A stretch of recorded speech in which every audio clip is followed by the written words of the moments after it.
ஞானிகளை வெட்கப்படுத்தும்படி உலகில் பைத்தியமானவர்களை தெரிந்து கொண்டவரே, பலமுள்ளவர்களை வெட்கப்படுத்தும்படி உலகில் பலவீனமானவர்களை தெரிந்து கொண்டவரே, உள்ளவைகளை அவமாக்கும்படி உலகில் இழிவானவர்களையும் அற்பமாய் எண்ணப்பட்டவர்களையும் தெரிந்து கொண்டவரே, அப்பா உளையாத சேற்றிலும் ஆழமான குழியிலிருந்து என்னை தூக்கி எடுத்து என்னுடைய பாதங்களை கண்மலையின் மேல் உறுதிப்படுத்தி அசுத்தமான என்னுடைய உதடுகள் மீது பரிசுத்தமான உன்னுடைய வார்த்தைகளை வைத்து அன்பில் பரலோகத்தினுடைய நல்ல ஆண்டவரே, சபை நாளை கொண்டாடி வாஞ்சியோடு இந்த இரவு பொழுதிலே உங்களுடைய ஆலய பிரகாரத்திலே ஓடோடி வந்திருக்கிற அருமையான விசுவாச குடும்பத்தின் ஒவ்வொரு பிள்ளைகளுக்கும் இந்த நாள் இரவு பொழுதிலே அடியவன் மூலமாய் என்ன வார்த்தைகளை சொல்ல வேண்டும் என்று நீ விரும்புகிறோம். இவைகளை மாத்திரமே அடியேன் வாயிலிருந்து புறப்படப்பட வேண்டுமாய் சொல்லுகிறேன். பேசுகின்ற அடிமையை உடனிணைந்து செயல்படுகின்ற அன்பு பிள்ளைகளும் நீ கல்வாரிக்கு பின்னதாக தங்குவீராக. நீர் பேசும் ஆண்டவரே, நம்முடைய மெல்லிய சத்தத்தை நாங்கள் கேட்கவும் புதுபலன் பெற்றவர்களாய் இந்த இடத்திலிருந்து கடந்து செல்லவும் எங்கள் ஆண்டவர்களுக்கு உதவி செய்வீராக. இவைகளை எங்கள் மீட்பரா இயேசு கிறிஸ்து மூலமே கேட்கிறோம், ஜெபம் ஏற்றுக்கொள்ளும் எங்கள் நல்ல தந்தையே, ஆமென். இருந்தவரும் இருக்கிறவரும் வரப்போகிறவருமாயிருக்கிற இயேசு கிறிஸ்துவின் ஈடியணையற்ற இன்ப நாமத்தில் உங்கள் அனைவருக்கும் எங்களுடைய கொச்சிக்கோடு காபிரியல் நற்செய்தி குழுவினர் சார்பிலே இனிய இதயபூர்வமான 106வது சபை நாள் நல்வாழ்த்துக்களை மனமகிழ்வோடு நாங்கள் குழுவினராக தெரிவித்துக் கொள்கிறோம். இந்த நல்ல நாளிலே உங்களோடு இணைந்து ஆண்டவரை தொழுது கொள்வதிலே மட்டற்ற மகிழ்ச்சி அடைகிறேன். என்னை அன்போடு அழைத்து இந்த நாள் நிகழ்ச்சிக்காக என்னை ஏற்பாடு செய்து பயன்படுத்துகிற அருமையான இந்த திருச்சபையினுடைய அந்த போதகர் அவர்களுக்கு உள்ளத்தின் ஆழத்திலிருந்து நன்றிகளையும் நல்வாழ்த்துக்களையும் நான் தெரிவித்துக் கொள்கிறேன். இந்த திருச்சபையை சிறப்போடு நடத்தி கொண்டிருக்கிற சபை குழுவுக்கு நான் வாழ்த்துக்கள் சொல்லுகிறேன். ஆண்டவருடைய வார்த்தைகளை கேட்க வேண்டும் என்று சொல்லி மிகவும் வாஞ்சையோடு ஒரு சிறு கூட்டமாக இருந்தாலும் ஓடோடி வந்திருக்கிற இறைமக்களாகிய உங்கள் அனைவருக்கும் இரட்சகராகிய இயேசு கிறிஸ்துவின் நாமத்தினாலே நன்றிகளையும் நல்வாழ்த்துக்களையும் எங்களுடைய குழுவினர் சார்பிலே உள்ள மகிழ்வோடு தெரிவித்து கொடுக்கிறேன். உங்களோடு இணைந்து ஆண்டவரை தொழுது கொள்வதில் மிகுந்த சந்தோஷம் உண்டு. எனக்கு இந்த திருச்சபைக்கு நான் இப்பொழுதுதான் முதல் முறையாக ஆண்டவருடைய வார்த்தையை பகிர்ந்து கொள்வதற்காக வருகிறேன் என்று நினைக்கிறேன். மறுபடியும் உங்களுக்கு சபை நாள் நல்வாழ்த்துக்களை தெரிவித்துக் கொள்கிறேன். அநேக இருக்கைகள் காலியாக இருக்கிறது. 2 நாள் நற்செய்தி கூட்டங்கள் ஒருவேளை திறந்த கூட்டமாக நீங்கள் வந்து ஆண்டவருடைய வார்த்தைகளை கேட்டிருப்பீர்கள். இசைவழி நற்செய்தி என்று சொன்னால் எதற்கு இன்றைக்கி ஐபிஎல் மேட்ச் எல்லாம் இருக்கிறது, அதனால் அதெல்லாம் பார்த்துட்டு ஒரு கூட்டம் இளைஞர்கள் வீட்டில் காலையில் சமையல் எல்லாம் முடித்து சபை நாளுக்கு வந்து அதுக்கு பிறகு இன்னும் கொஞ்சம் டயர்டாக கொஞ்சம் பேர் வீட்டில் அப்படி கொஞ்சம் பேர் ஒலிபெருக்கி வாயிலாக இந்த வார்த்தைகளை கேட்டுக்கொண்டு இருக்கிறார்கள். அவர்களுக்கும் வாழ்த்துக்களையும் நன்றிகளையும் நான் தெரிவித்துக் கொள்கிறேன். இப்பொழுது ஆண்டவருடைய வார்த்தைகளுக்கு நேராக நம்முடைய மனக்கண்களை நாம் திருப்புவதற்கு நம்முடைய மனங்களை ஒருமுகப்படுத்துவோம். சுமார் 12 ஆண்டுகளுக்கு முன்பு ஒரு நாள் ஒரு திங்கட்கிழமை காலை பொழுது மணி 8:30 இருக்கு. என்னுடைய வீட்டுக்கு அருகாமையில் இருக்கிற தக்கலை பேருந்து நிலையத்திலே பேருந்துக்காக காத்து கொண்டு இருக்கிறேன். என்னுடைய நீதிமன்றத்துக்கு வருவதற்காக, என்னுடைய பணிகளுக்கு வருவதற்காக நான் தக்கலை பேருந்து நிலையத்திலே காலையில் 8:30 மணிக்கு அந்த பேருந்துக்காக நான் காத்து கொண்டு இருக்கிறேன். இந்த வேளையில் 25 வயது மதிக்க வாலிபன் ஒருவன் காலையில் 8:30 மணிக்கு போதையிலே தள்ளாடி அந்த பேருந்து நிலையத்திலே நடந்து வந்து கொண்டது. இவர்களே இந்த இடுப்பிலே ஆடைகள் இல்லை. காலையில் 8:30 மணிக்கே அவன் குளித்து இருக்கிறான். போதையிலே எழுந்து கொஞ்சம் தூரம் நடக்கிறான். அப்படியே மறுபடியும் கீழே விழுகிறான். கொஞ்சம் தூரம் திரும்பவும் எழும்பி நடக்கிறான். மறுபடியும் அவனால் நடக்க முடியவில்லை. போதையிலே தள்ளாடி மறுபடியுமாய் கீழே விழுந்து கிடக்கிறான். அவன் விழுந்து கிடக்கிற இடம் ஒரு சாக்கடையினுடைய ஓரம். அப்படியே நாய்களுக்கு மத்தியிலே அந்த இடத்திலே அவன் விழுந்து கிடக்கிறான். எல்லாரும் அவனை பார்த்து சற்று விலகி சென்று கொண்டே இருக்கிறார்கள். கொஞ்சம் தூரத்திலே ஒரு வயதான அம்மாவும் அப்பாவும் உட்கார்ந்து அவனை பார்த்து அழுது கொண்டே இருக்கிறார்கள். யாருவர்கள்? அவனுடைய அப்பாவும் அம்மாவும். பெற்ற மகனை இந்த கோலத்திலே பார்த்தால் எந்த பெற்றோருக்கு கண்ணீர் வராது? ஐயோ, அவர்கள் ஓ என்று ஒப்பாரி வைத்து அழுகிறார்கள். ஓடோடி அவன் அருகாமையிலே வருகிறார்கள். வந்து கைகளை பிடித்து நாடியை தடவி, மக்களே தயவு செய்து வீட்டுக்கு வந்துவிடு, இத்தனை பேர் பார்க்கிற பேருந்து நிலையத்திலே எங்களை கேவலப்படுத்தாதே, மக்களே தயவு செய்து வீட்டுக்கு வந்துவிடு என்று சொல்லி அவனை வருந்தி அழைத்தார்கள். அவனோ வாய்களை திறந்து காதுகள் பூசுகின்ற வண்ணமாய் கெட்ட வார்த்தைகளை சொல்லி தன்னுடைய பெற்றோரை அவன் திட்ட ஆரம்பித்தான். மிகவும் மோசமாய் அவன் திட்ட ஆரம்பித்தான். அவர்கள் கொஞ்ச நேரம் அவனோடு மல்லு கட்டி பார்த்தார்கள். அவன் எழுப்புவதாகவும் இல்லை, அவர்களோடு செல்லுவதாகவும் இல்லை. கொஞ்ச நேரம் கழித்து அவர்களும் தலையிலே அடித்துக் கொண்டு வீட்டிற்கு சென்று விட்டார்கள். இந்த காட்சியெல்லாம் நான் பார்த்துக் கொண்டிருக்கிறேன். எனக்கான பேருந்தும் வருகிறது. நான் பேருந்தில் ஏறி நீதிமன்ற பணிகளுக்காக நானும் கடந்து சென்று விட்டேன். மாலையிலே 4:30 மணி வாக்கிலே மறுபடியும் அதே பேருந்து நிலையத்துக்கு நான் வருகிறேன். என்றைக்கும் இல்லாத அளவுக்கு இன்னைக்கு பேருந்து நிலையத்திலே மிக பயங்கரமான கூட்டம். ஒரு ஆம்புலன்ஸ் வாகனம் வந்து வேகமாய் உள்ளே வருகிறது. இரத்த வெள்ளத்திலே துடித்துக் கொண்டிருந்த ஒரு வாலிபனை வேகமாய் அந்த ஆம்புலன்ஸுக்குள்ளே ஏற்றுகிறார்கள். ஆம்புலன்ஸ் வாகனம் வேகமாய் வெளியே செல்கிறது. நான் கூட்டத்தை விலக்கி உள்ளே சென்று பார்த்தேன். எனக்கு தெரிந்த ஒரு சிலர் அங்கே இருந்தார்கள். அவரிடத்திலே விசாரிக்க ஆரம்பித்தேன். எனக்கு தெரிந்த ஒரு பெட்டிக்கடைக்காரர் என்னிடத்திலே என்ன என்று கேட்டார். என்ன நடந்தது என்று நான் பதிலுக்கு கேட்டேன். அவர் சொன்னார், காலையிலே குடிபோதையிலே விழுந்து கிடந்த தம்பியை தான் இப்பொழுது ஆம்புலன்ஸில் ஏற்றி கொண்டு செல்லுகிறார்கள் என்று சொன்னார். என்ன நடந்தது என்று நான் அவரிடத்திலே கேட்டேன். அவர் சொன்னார், சார், அவர் ஒரு 3:30 மணி வாக்கிலே போதை தெளிந்து எழுந்தான்.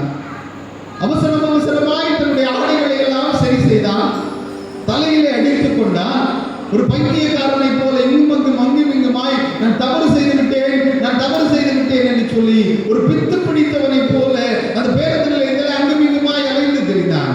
அவன் சொன்ன வார்த்தைகள் இதுதான், நான் உயிர் வாழக்கூடாது, நான் வாழ்வதற்கான தகுதியை இழந்து விட்டேன், இத்தனை பேர் பார்க்கிற பேருந்து நிலையத்திலே இவ்வளவு அவமானமாய் நடந்திருக்கிறேனே, நான் உயிர் வாழக்கூடாது என்று சொல்லி வேகமாய் அந்த கடைக்கு ஓடி போனான். ஒரு நீளமான கத்தியினை வாங்கினான். பேருந்து நிலையத்திற்கு மறுபடியும் வந்தான். ஐயோ, நான் உயிர் வாழ விரும்பவில்லை, நான் சாக வேண்டும், இவ்வளவு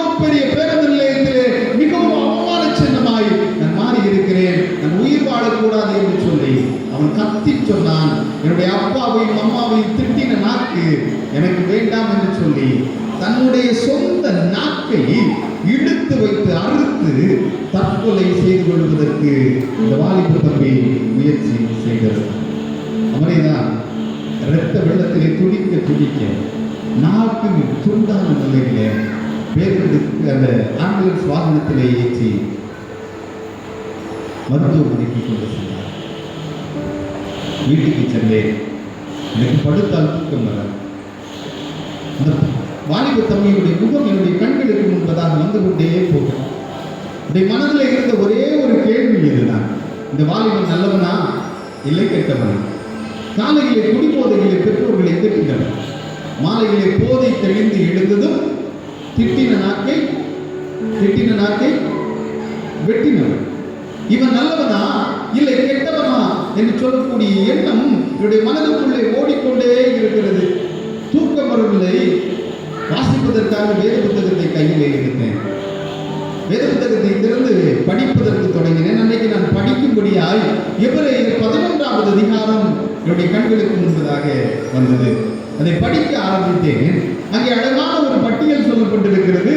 அது விசுவாச வீரர்களுடைய பட்டியல். அழகான ஒரு பட்டியல். ஆதி பெற்றோருக்கு பிறந்த ஆபேலிலிருந்து எண்ணற்ற நீதிமான்களுடைய பெயர்கள் அந்த பட்டியலிலே இடம்பெற்றிருக்கிறது. சிலருடைய பெயர்களை அந்த பட்டியலிலே தேடி பார்த்தேன். உத்தமன் என்று தேவனால் சாட்சி பெற்ற யோபுவினுடைய பெயரை இந்த பட்டியலிலே தேடினேன்.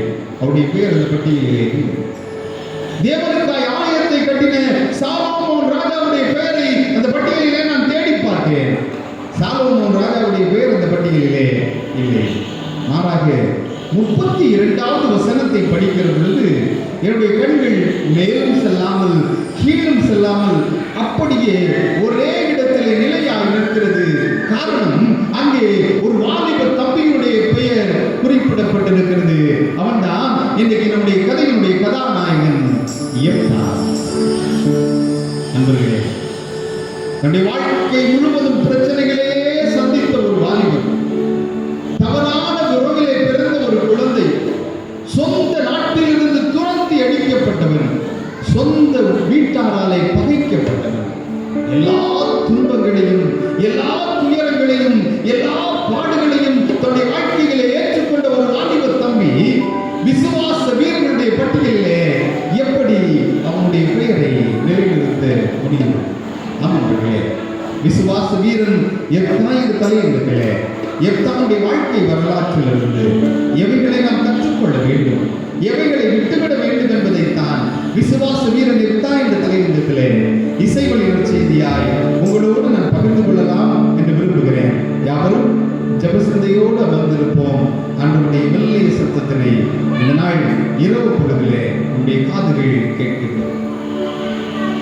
வாலிப தம்பி ஒருவனுக்கு ஆலயத்திலே செய்து கொடுக்க வேண்டும் என்று நீண்ட நாளாக போதகரிடத்திலே அவன் வற்புறுத்தி கொண்டே இருந்தது.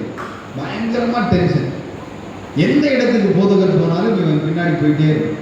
பாஸ்டர் ப்ளீஸ் தயவு செய்து ஒரு நாள் நம்ம சர்ச்சில் பிரசங்கம் பண்ணுறதுக்கு ஒரு சான்ஸ் தாங்க பாஸ்டர், ப்ளீஸ் பாஸ்டர், தயவு செய்து தாங்க பாஸ்டர் அப்படின்னு சொல்லிட்டு அந்த போதகரை நச்சரித்து கொண்டே இருந்தான். என்னுடைய வற்புறுத்தல் பொறுக்க முடியாமல் ஒரு நாள் ஞாயிற்றுக்கிழமை காலை ஆராதனையிலே தம்பி நீ செய்தி கொடுக்கலாம் என்று போதகர் என்னுடைய வற்புறுத்தல் பொறுக்க முடியாமல் அவனுக்கு வாய்ப்பை கொடுத்தான். வீட்டுக்கு போனான்.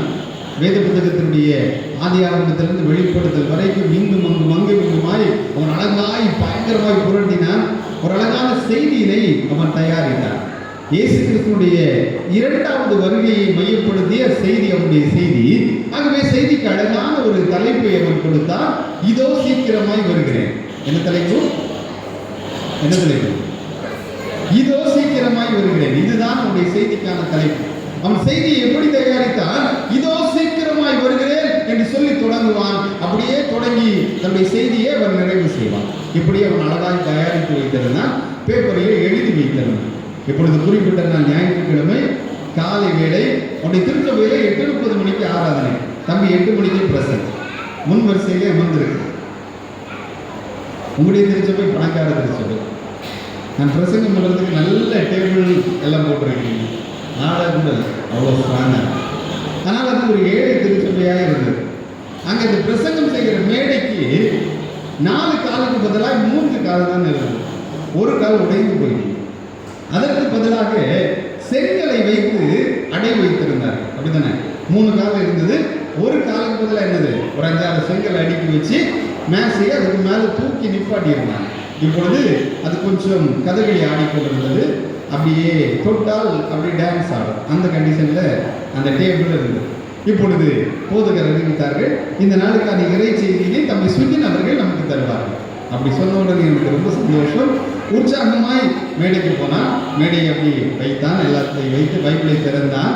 சட்டை பைக்குள் நன்றாய் கையை விட்டு தேடி பார்த்தான். அந்த பரிதாபம், அவன் பிரசங்க குறிப்பு எழுதி வைத்திருந்த பேப்பரை வீட்டிலே மறந்து வைத்திருந்தது. எப்படி இருக்கும்? எப்படி இருக்கும்? இந்த நோட்டை என்னிடத்தை இப்போ தூக்கிட்டு போயிட்டீங்கன்னா எனக்கு நிலைமை என்ன? எனக்கு நிலைமை என்ன? ரொம்ப பரிதாபம். அதே போல தான் என்ன செய்வது என்று அவருக்கு தெரியல. அப்படியே பேலன்ஸுக்காக மேடை இப்படித்தான், மேடை கொஞ்சம் கதையை ஆடினார். என்ன செய்வது? அவனுக்கு ஒன்றே ஒன்று ஞாபகம் இருந்தது. செய்திக்கான தலைப்பு என்ன தலைப்பு? இதோ சீக்கிரமாய் வருகிறேன். அது சொல்லிதான் அவனுடைய செய்தி தொடரும். இவன் இப்பொழுது என்ன நினைத்தான்? காணாம தானே படிச்சிருக்கிறோம். முதலாவது செய்திக்கான தலைப்பை சத்தமா சொல்லுவோம். அப்படி ஃப்ளோல என்ன செய்கிறோம்? அடுத்த வார்த்தை எல்லாம் கண்டினியூவா வந்துடும். அப்படியே ஒப்பிச்சுட்டு கீழே இறங்கிடலாம் நினைச்சு தம்பி மிக சத்தமாய் சொன்னான், இதோ சீக்கிரமாய் வருகிறேன். அடுத்த வார்த்தை வரல. இது எப்படி இருக்கும்? உச்சம் தலை முதல் உள்ளம் கால் வரைக்கும் வேர்த்து கொண்டுகிறது. பேலன்ஸுக்கு ஸ்டேஜை பிடிச்சா ஸ்டேஜ் பரதநாட்டியம் ஆடுகிறது. எல்லாரும் ஆடிக்கொண்டு இருக்கிற பொழுது 2வது முறை மிக சத்தமாய் சொன்னான், இதோ சீக்கிரமாய் வருகிறேன். அப்பவும் அடுத்த வார்த்தை வரல.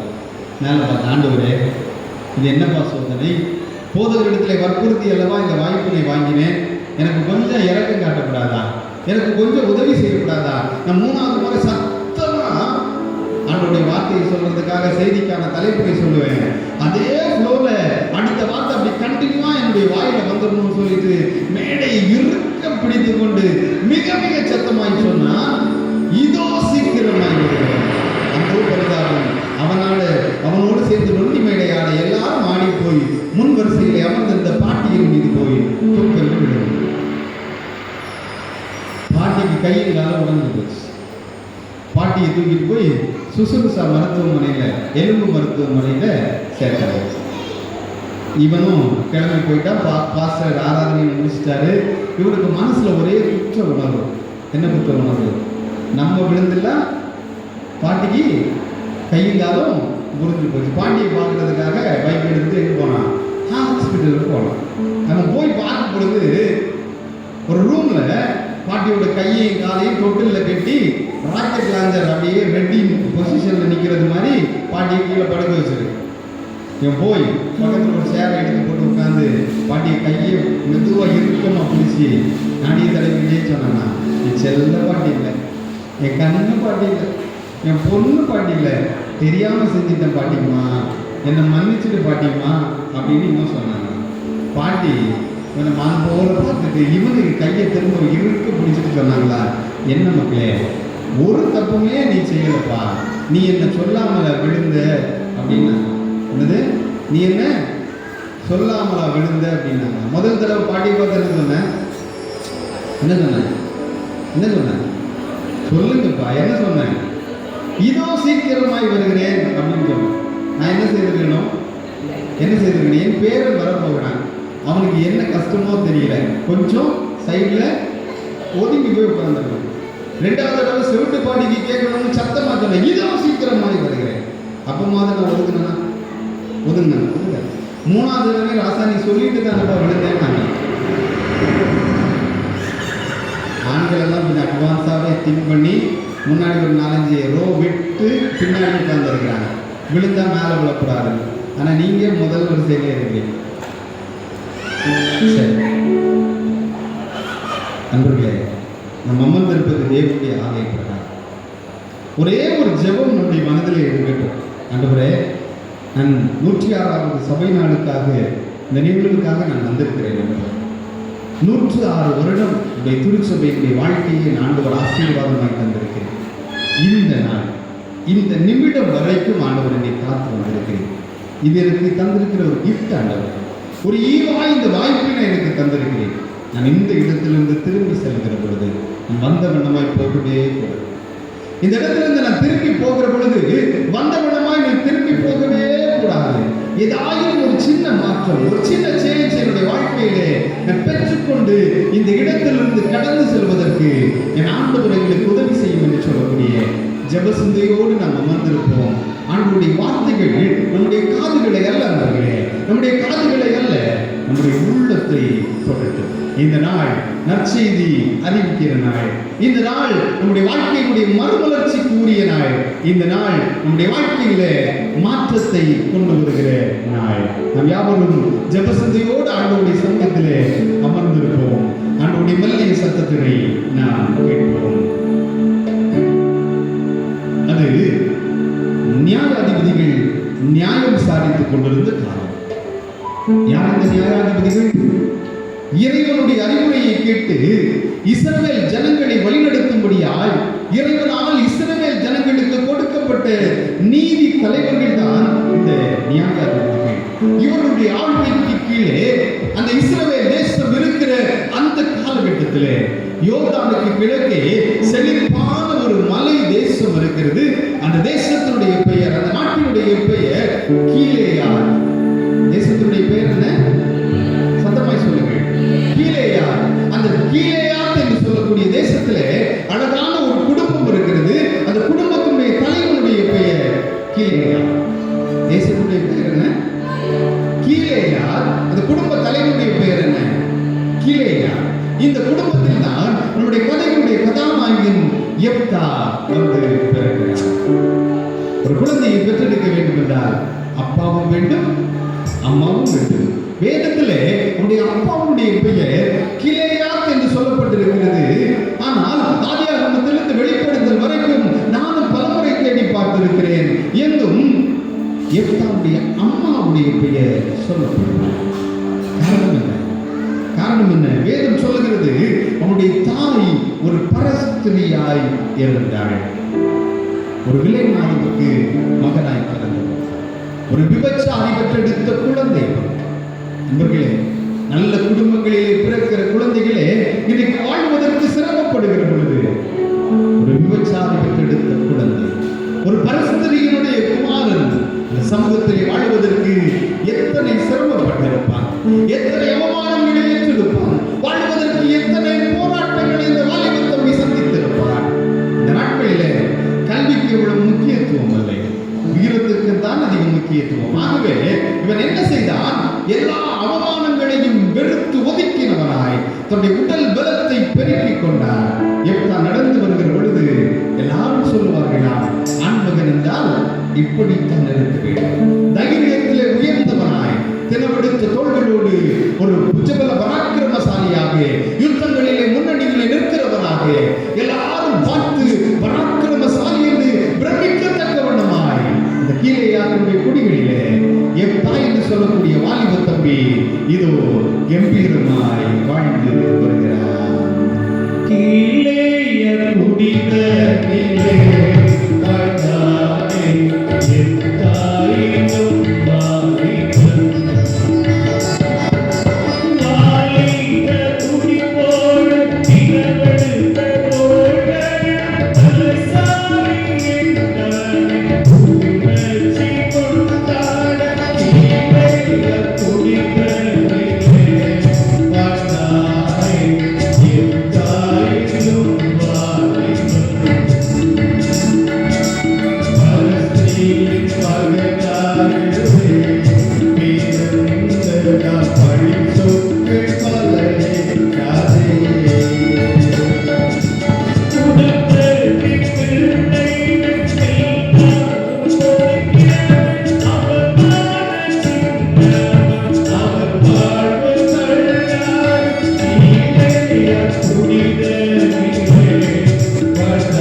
எல்லாரும் அவரை பார்த்து அவருடைய வீரத்தை பார்த்து மெச்சுகிறார்கள்.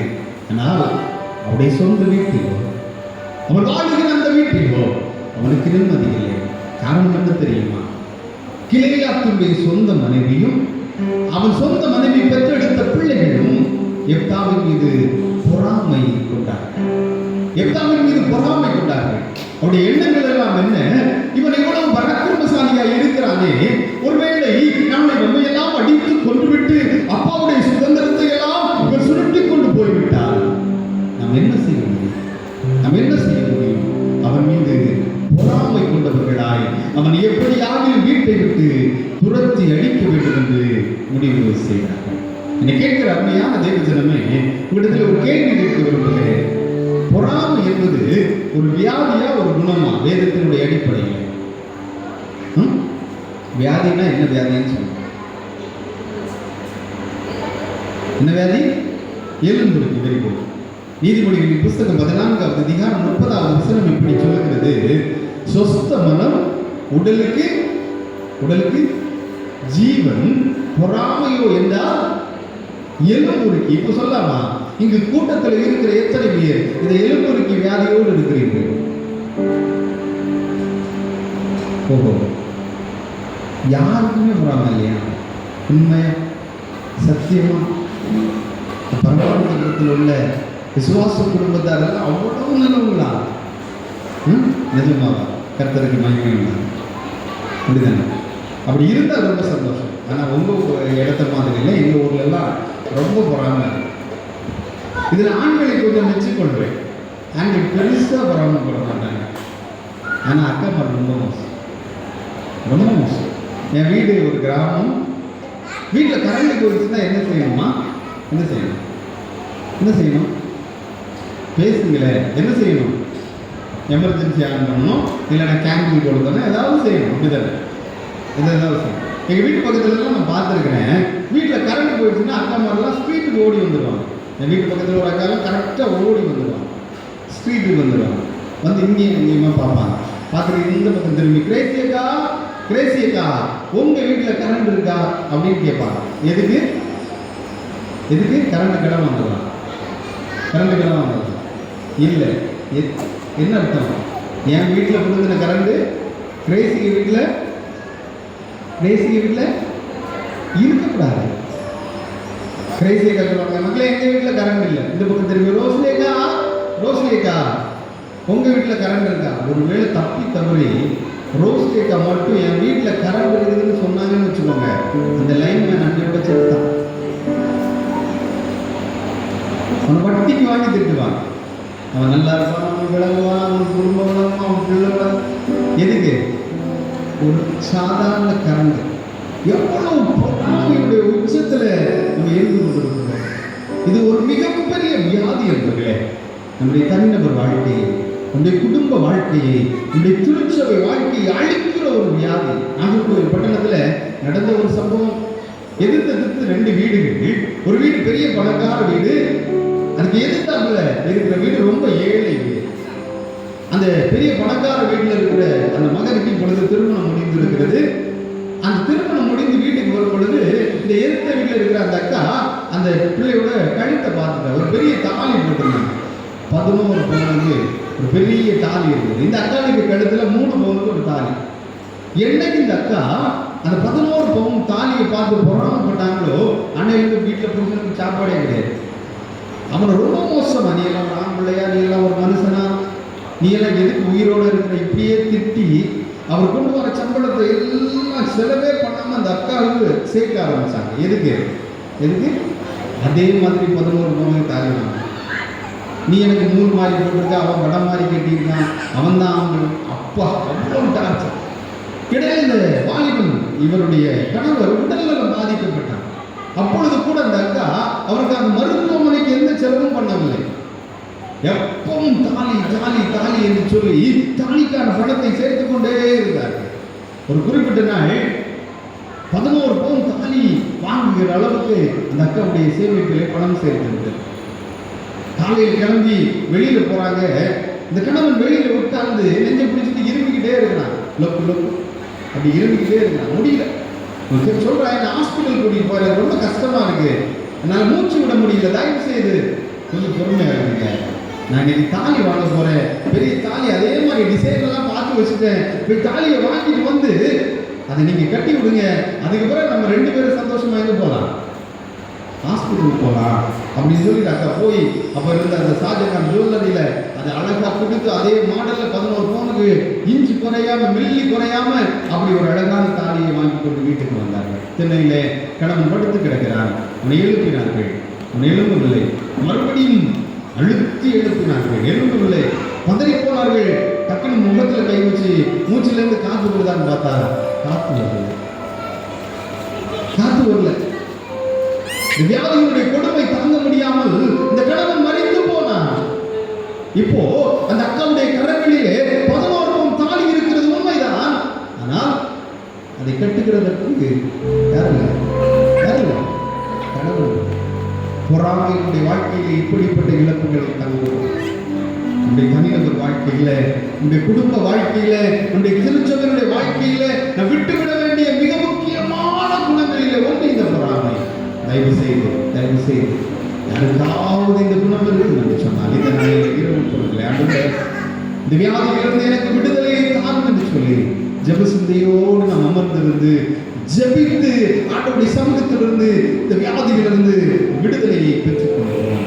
எப்தாவுடைய குடும்பத்தில் இருந்த பொறாமை, எப்தாவுடைய சகோதரர்களும் கிளையாத்தினுடைய மனைவியும் அவனை பார்த்து என்ன சொன்னார்கள் தெரியுமா? You get out, நீ வீட்டை விட்டு வெளியே போய் என்று சொன்னார். உனக்கு இந்த வீட்டிலே இடமில்லை, எங்க அப்பாவுடைய சுதந்திரத்தில் உனக்கு பங்கில்லை, உன்னுடைய அம்மா யாருன்னே எனக்கு தெரியாது, எங்களுக்கு தெரியாது, நீ ஒரு அனாதை, வீட்டை விட்டு வெளியே போ என்று சொன்னார். வாலிப தம்பியினை வீட்டை விட்டு அடித்து துரத்தினார்கள். இங்கே பாருடா, அம்மாவை என்னவென்று சொல்லி பாருடா,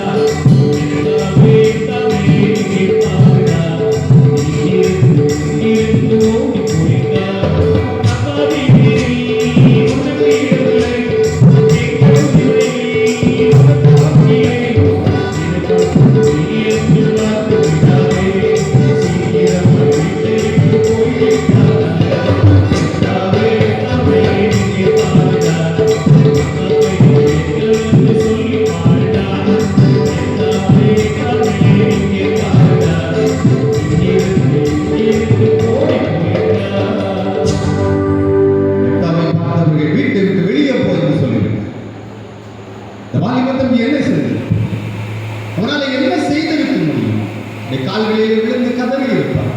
ஐயா, இந்த வீட்டினுடைய ஒரு மூலையிலே ஒரு அனாதையை போல நான் வாழ்ந்து கொண்டிருக்கிறேன், தயவு செய்து என்னை விட்டு விடுங்கள் என்று அந்த வாலிப தம்பி கெஞ்சி இருப்பார். அங்கிருந்த ஒவ்வொரு இடத்திலே போய் உடைய நண்பர்கள், உறவினர்கள் என்று சொல்லி ஒவ்வொருடைய வீட்டிலே சென்று தங்குவதற்கு இடம் கேட்டிருப்பான். யாரும் அவனுக்கு எந்த இடமும் கொடுக்கவில்லை. அவன் வீட்டை விட்டு வெளியே கொடுக்கப்பட்டான். எப்தாவுடைய இந்த நிலைமைக்கு யார் காரணம்? எப்தாவா காரணம்? யார் காரணம்? அவருடைய தாயும் அவருடைய தகப்பனும் காரணம். இங்க அநேக பெற்றோர்கள் இருக்கிறீர்கள். நண்பர்களே, நீங்கள் செய்கிற ஒரே ஒரு தவறு, நீங்கள் வாழ்க்கையில் எடுக்கிற ஒரே ஒரு தவறான முடிவு உடைய பிள்ளைகளுடைய எதிர்காலத்தை அழித்துவிடும் என்பதற்கு இந்த எப்தாவுடைய வாழ்க்கை உங்களுக்கு ஒரு மிகப்பெரிய உதாரணம். இன்னைக்கு பெற்றோர்கள் எடுக்கிற ஒரே ஒரு முடிவினாலே பாதிக்கப்படுகிறவர்கள் யார் தெரியுமா? அவருடைய குழந்தைகள். நீதிமன்றத்துக்கு அநேக விவாதத்து வழக்குகள் வருவதுள்ளது. இன்னைக்கு குமரி மாவட்டத்தில் கிறிஸ்டின்ஸ்ல தான் அதிக டைவர்ஸ் கேஸ். நீதிமன்றத்தில் இருக்கிறது நல்லா தெரியும். நீதிபதி மேலே உட்கார்ந்து இருப்பார், அம்மா இந்த பக்கம் நிற்பாங்க, அப்பா இந்த பக்கம் நிற்பாங்க, நடுவில் ஒரு சின்ன குழந்தை, அதுக்கு ஒரு 5 வயசு 6 வயசு. அப்பாவை பார்த்து கேட்பாரு, நம்மோட சேர்ந்து வாழ்றீங்களா? அவர் கையெடுத்து போடுவார். முடியவே முடியாது. அவர் சந்தேகப்படுறாங்க, எதுக்கெடுத்தாலும் சந்தேகப்படும். என்னால் நிம்மதியாக வாழ முடியாது, இவளோடு வாழ்வதை விட நான் செத்து போவது மேல் என்று சொல்றாங்க. அம்மாடத்துல கேட்பார், இவரோடு நீங்க சேர்த்து வாழ்றீங்களா? இவருக்கு நீங்க வேணுமா அப்படின்னு கேட்பார். ஐயோ, இது குடிகாரன், போதைக்கு அடிமையானவன், இவரோடு வாழ முடியாது, இவரோடு நான் சேர்ந்து போனால் என்னை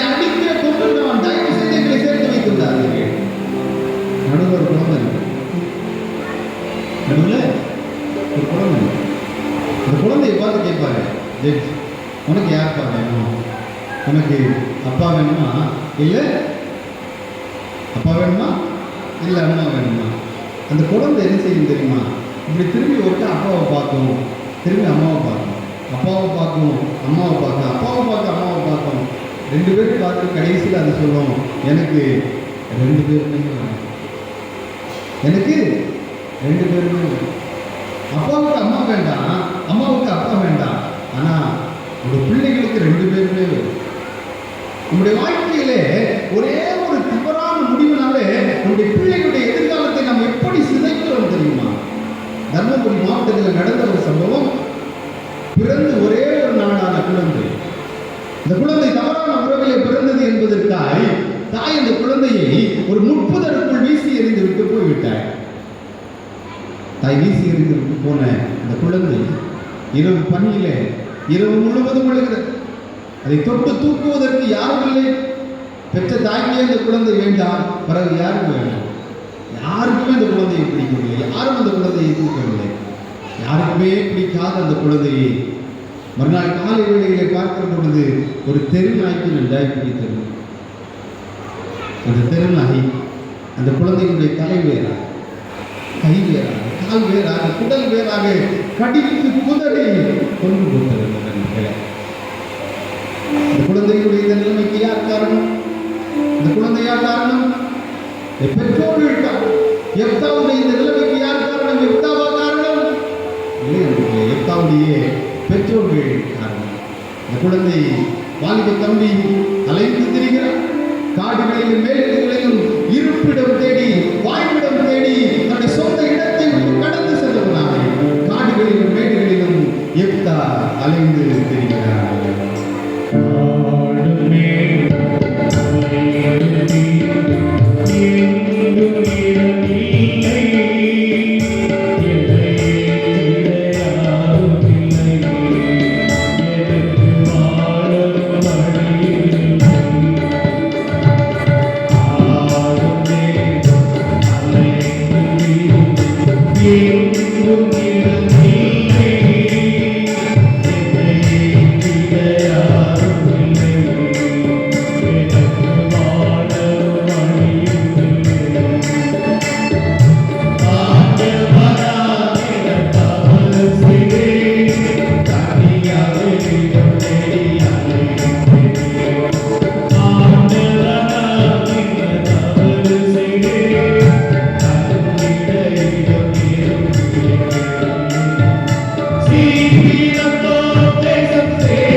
காடுகளின் மேடுகளில் மலைந்து திரிகிறான். இறுதியிலே தன்னை தேற்றிக் கொண்டு தோப் என்று சொல்லக்கூடிய ஒரு அந்நிய தேசத்திலே குடியேறினான். தோப் என்று சொல்லக்கூடிய தேசத்திலே அவன் தனிமையிலே குடியேறினான். என்ன செய்யும்? இந்த பக்கத்திலே யாருமே, உறவினர்கள் யாருமே இல்லை. தன்னுடைய குடும்பமாக தோப் என்று சொல்லக்கூடிய தேசத்திலே அவன் குடியேறினான். இப்பொழுது அவனுக்கு அங்கே வேலைகள் ஒன்றுமில்லை. என்ன செய்வது? என்ன செய்வது? நியாயாதிபதிகளின் புஸ்தகம் 11வது அதிகாரம் 3வது வசனம் சொல்லுகிறது, அவனுக்கு அங்கே கொடுக்கப்பட்டிருந்த வேலை என்ன? அவன் வீரரான மனிதரை கூட்டிக் கொண்டு மற்றவர்களோடு யுத்தத்துக்கு போவான். அப்படி என்றால் கூலிக்கு மாரடிக்கிற வேலை, அடியாள் உத்தியோகம். நம்முடைய பாஷையிலே சொல்ல வேண்டும் என்றால் ஒரு ரவுடியை போல வீரரான மனிதரை கூட்டிக் கொண்டு மற்றவர்களோடு சண்டைக்கு போகிற ஒரு ரவுடியை போல எப்தா மாறி போனான். ஒரு குடும்பம் உடைந்து போனான். ஒரு குடும்பம் உடைந்து போனால் அதனுடைய பிள்ளைகளுடைய எதிர்காலம் இப்படித்தான் இருக்கும். ஒரு அறிக்கை சொல்கிறது, இந்தியாவிலே 44% குடும்பங்கள் உடைக்கப்பட்டுவிட்டன.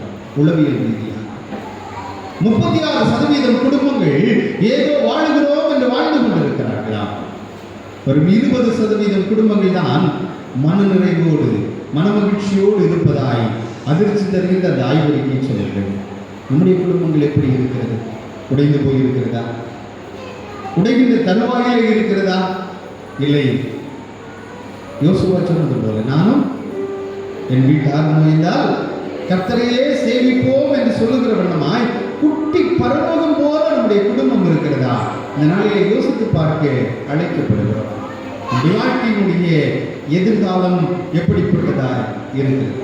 முன்பெல்லாம் நம்முடைய வீட்டில் பிரச்சனைகள் வராமல் இருப்பதற்கு மிகப்பெரிய காரணம் என்ன தெரியுமா? என்ன காரணம்? நம் ஒருவரை ஒருவர் மாறி மாறி முகம் பார்த்து என்ன செய்தோம்? பேசினோம். நம்முடைய குறைவுகளை மற்றவரிடத்தில் சொன்னோம். தவறு செய்தால் நம்மை சுட்டி காட்டினோம், திட்டினோம், அடித்தோம். ஆனால் இப்பொழுது ஒருவரும் மாறி மாறி முகம் பார்த்து பேசுகிறது.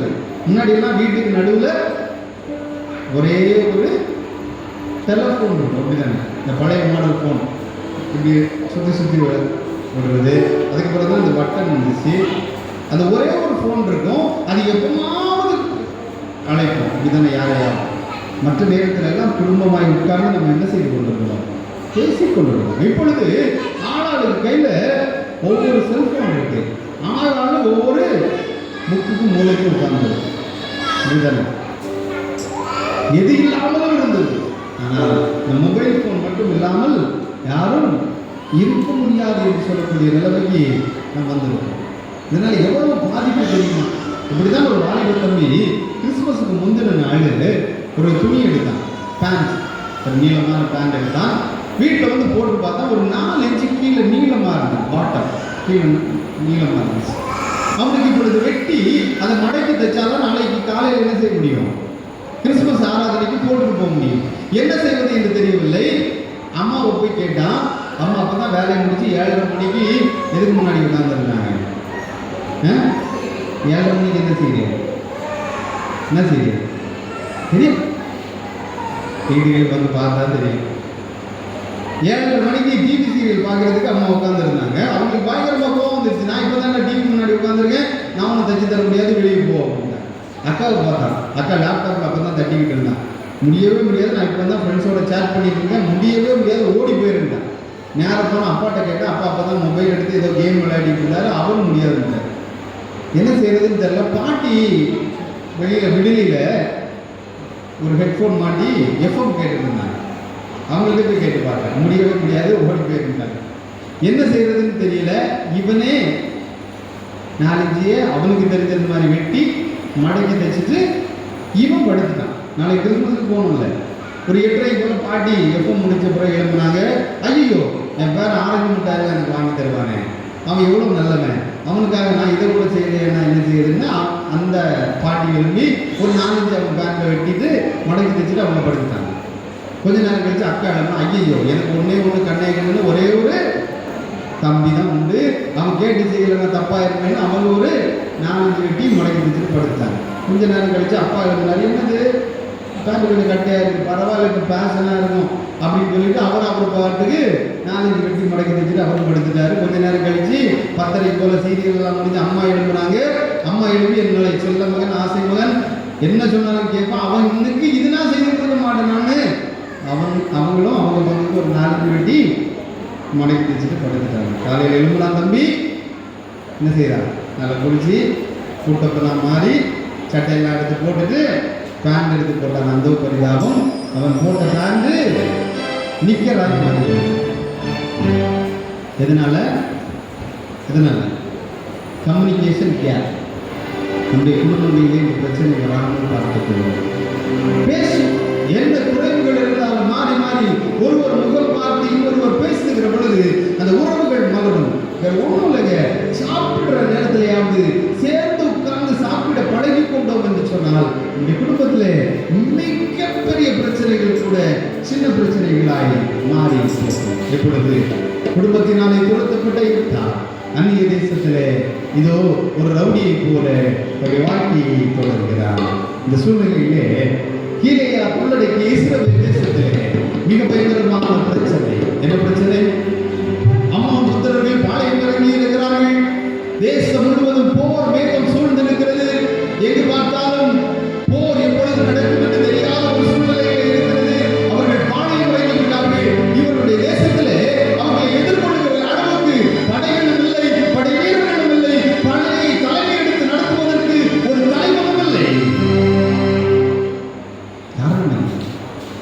எதனால் இந்த அடிமைத்தனம்? எதனால் இந்த அடிமைத்தனம்? தேவனுடைய கோபம் இஸ்ரவேல் ஜனங்களின் மீது பலமாய் இறங்கியது. தேவனுடைய கோபத்தினாலே அவர்கள் அம்மா புத்தருடைய கைகளிலே ஒப்புக் கொடுக்கக்கூடிய சூழ்நிலையிலே ஆண்டவர் அவர்களுக்கு கட்டளை கொடுத்தார். தேவ கோபம்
இஸ்ரவேல் ஜனங்கள் தேவனுடைய சொந்த ஜனம். எதனால இவர்களுக்கு பிரச்சனை? எதனால பிரச்சனை? இந்த ஜனங்கள் தேவனுக்கு பிரியமில்லாத அநேக காரியங்களை செய்வார்கள். அநேக காரியம், குறிப்பாக அந்நிய தேவர்களை நாடி பின்பற்றுகிற பழக்கம் அவர்களுக்கு அதிகமாக இருந்தது. இஸ்ரவேல் ஜனங்களை குறித்து ஒரே ஒரு காரியத்தை உங்களிடத்தில் சொல்ல வேண்டும். அவர்கள் வணங்கா கழிப்புள்ள ஜனங்கள், நம்மளை போலவே ஜென்ம புத்தியை செருப்பு கொண்டு அடித்து வரதுனாலும் போகாதுன்னு அப்படிதானே. சில ஜென்ம சுபாவங்கள் நமக்கு இருக்கு, அது போகாது. இஸ்ரவேல் ஜனங்களுக்கு ஒரு ஜென்ம சுபாவம் இருந்தது. என்ன செய்தார்கள்? அவர்கள் அடிக்கடி பாவம் செய்வார். பாவம் செய்தவுடன் ஆண்டவர் ஏதாவது ஒரு பிரச்சனை அவங்களுக்கு கொடுப்பாரு. கொடுத்த உடனே அவங்க என்ன செய்வாங்க? ஐயோ அம்மா எங்களை காப்பாற்றும் ஆண்டவரே அப்படின்னு சொல்லி கதறுவாங்க, ஜோம் பண்ணுவாங்க. முழங்கால நின்று வெட்டு உடுத்தி சாம்பல்ல உட்கார்ந்து புழுதியில உட்கார்ந்து ஆண்டவரே எங்களை காப்பாற்றும் என்று சொல்லி கதறுவார்கள். ஆண்டவருடைய ஜெபத்துக்கு இறங்கி அவங்கள யாரையாவது ஒருத்தரை அனுப்பி, ஒரு ரட்சகரை அனுப்பி அவங்களை என்ன செய்வார்கள்? காப்பாற்றுவார். பாழாய் போன ஜனங்கள் மறுபடியும் பாவம் செய்வார். இதுதான் நம்மளும் வேடிக்கையான கதை ஒன்று ஞாபகத்துக்கு வருகிறது. இது உங்களுக்கெல்லாம் பொருந்துமான்னு தெரியல. ஒரு தடவை சர்ச்சு வராண்டாவில் உட்காந்து 4 பெண்மணிகள் பேசிக்கொண்டே இருந்தார்கள். ஒரு கண்டக்டருடைய மனைவி, ஒரு ஆசிரியருடைய மனைவி, ஒரு அரசியல்வாதியுடைய மனைவி, ஒரு போலீஸ்காரருடைய மனைவி. இது உங்களுக்கு பொருந்தாது. அது அந்த 4 பெண்களும் பேசிக்கொண்டிருந்தாங்க. முதலாவது கண்டக்டருடைய மனைவி சொன்னாங்களா, போய் ஒரு கண்டக்டரை கல்யாணம் பண்ணது மகா பெரிய தப்பு அப்படின்னாங்க.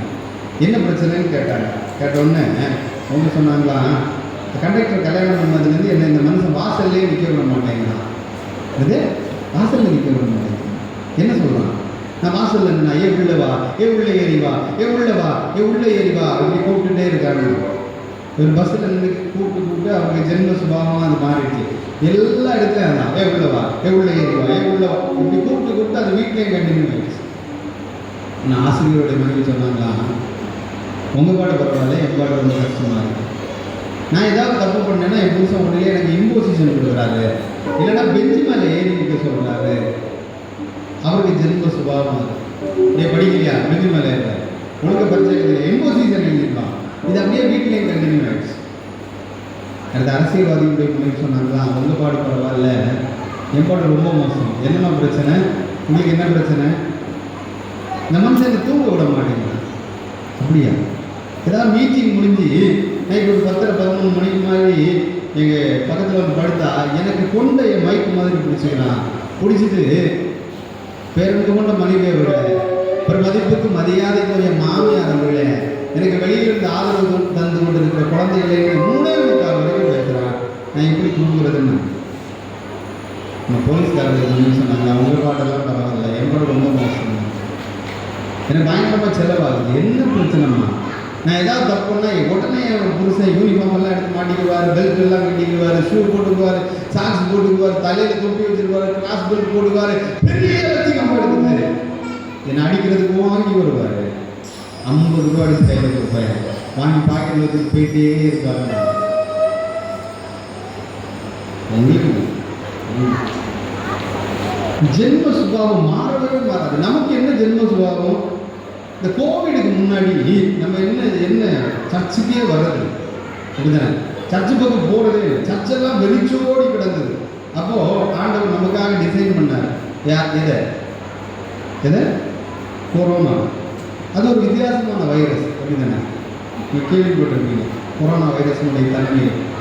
அந்த கொரோனா வைரஸ் வெயில கிடந்தனா என்ன செஞ்சிருமா? கொரோனா வைரஸ் வெயில போட்டுனா செத்து போயிடும்.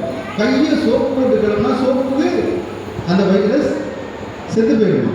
ஆனால் மனுஷனுக்கு உள்ளாடி போச்சுன்னா மனுஷன் அது கொன்னுடும். எவ்வளோ பெரிய டிசைனிங் பாருங்க.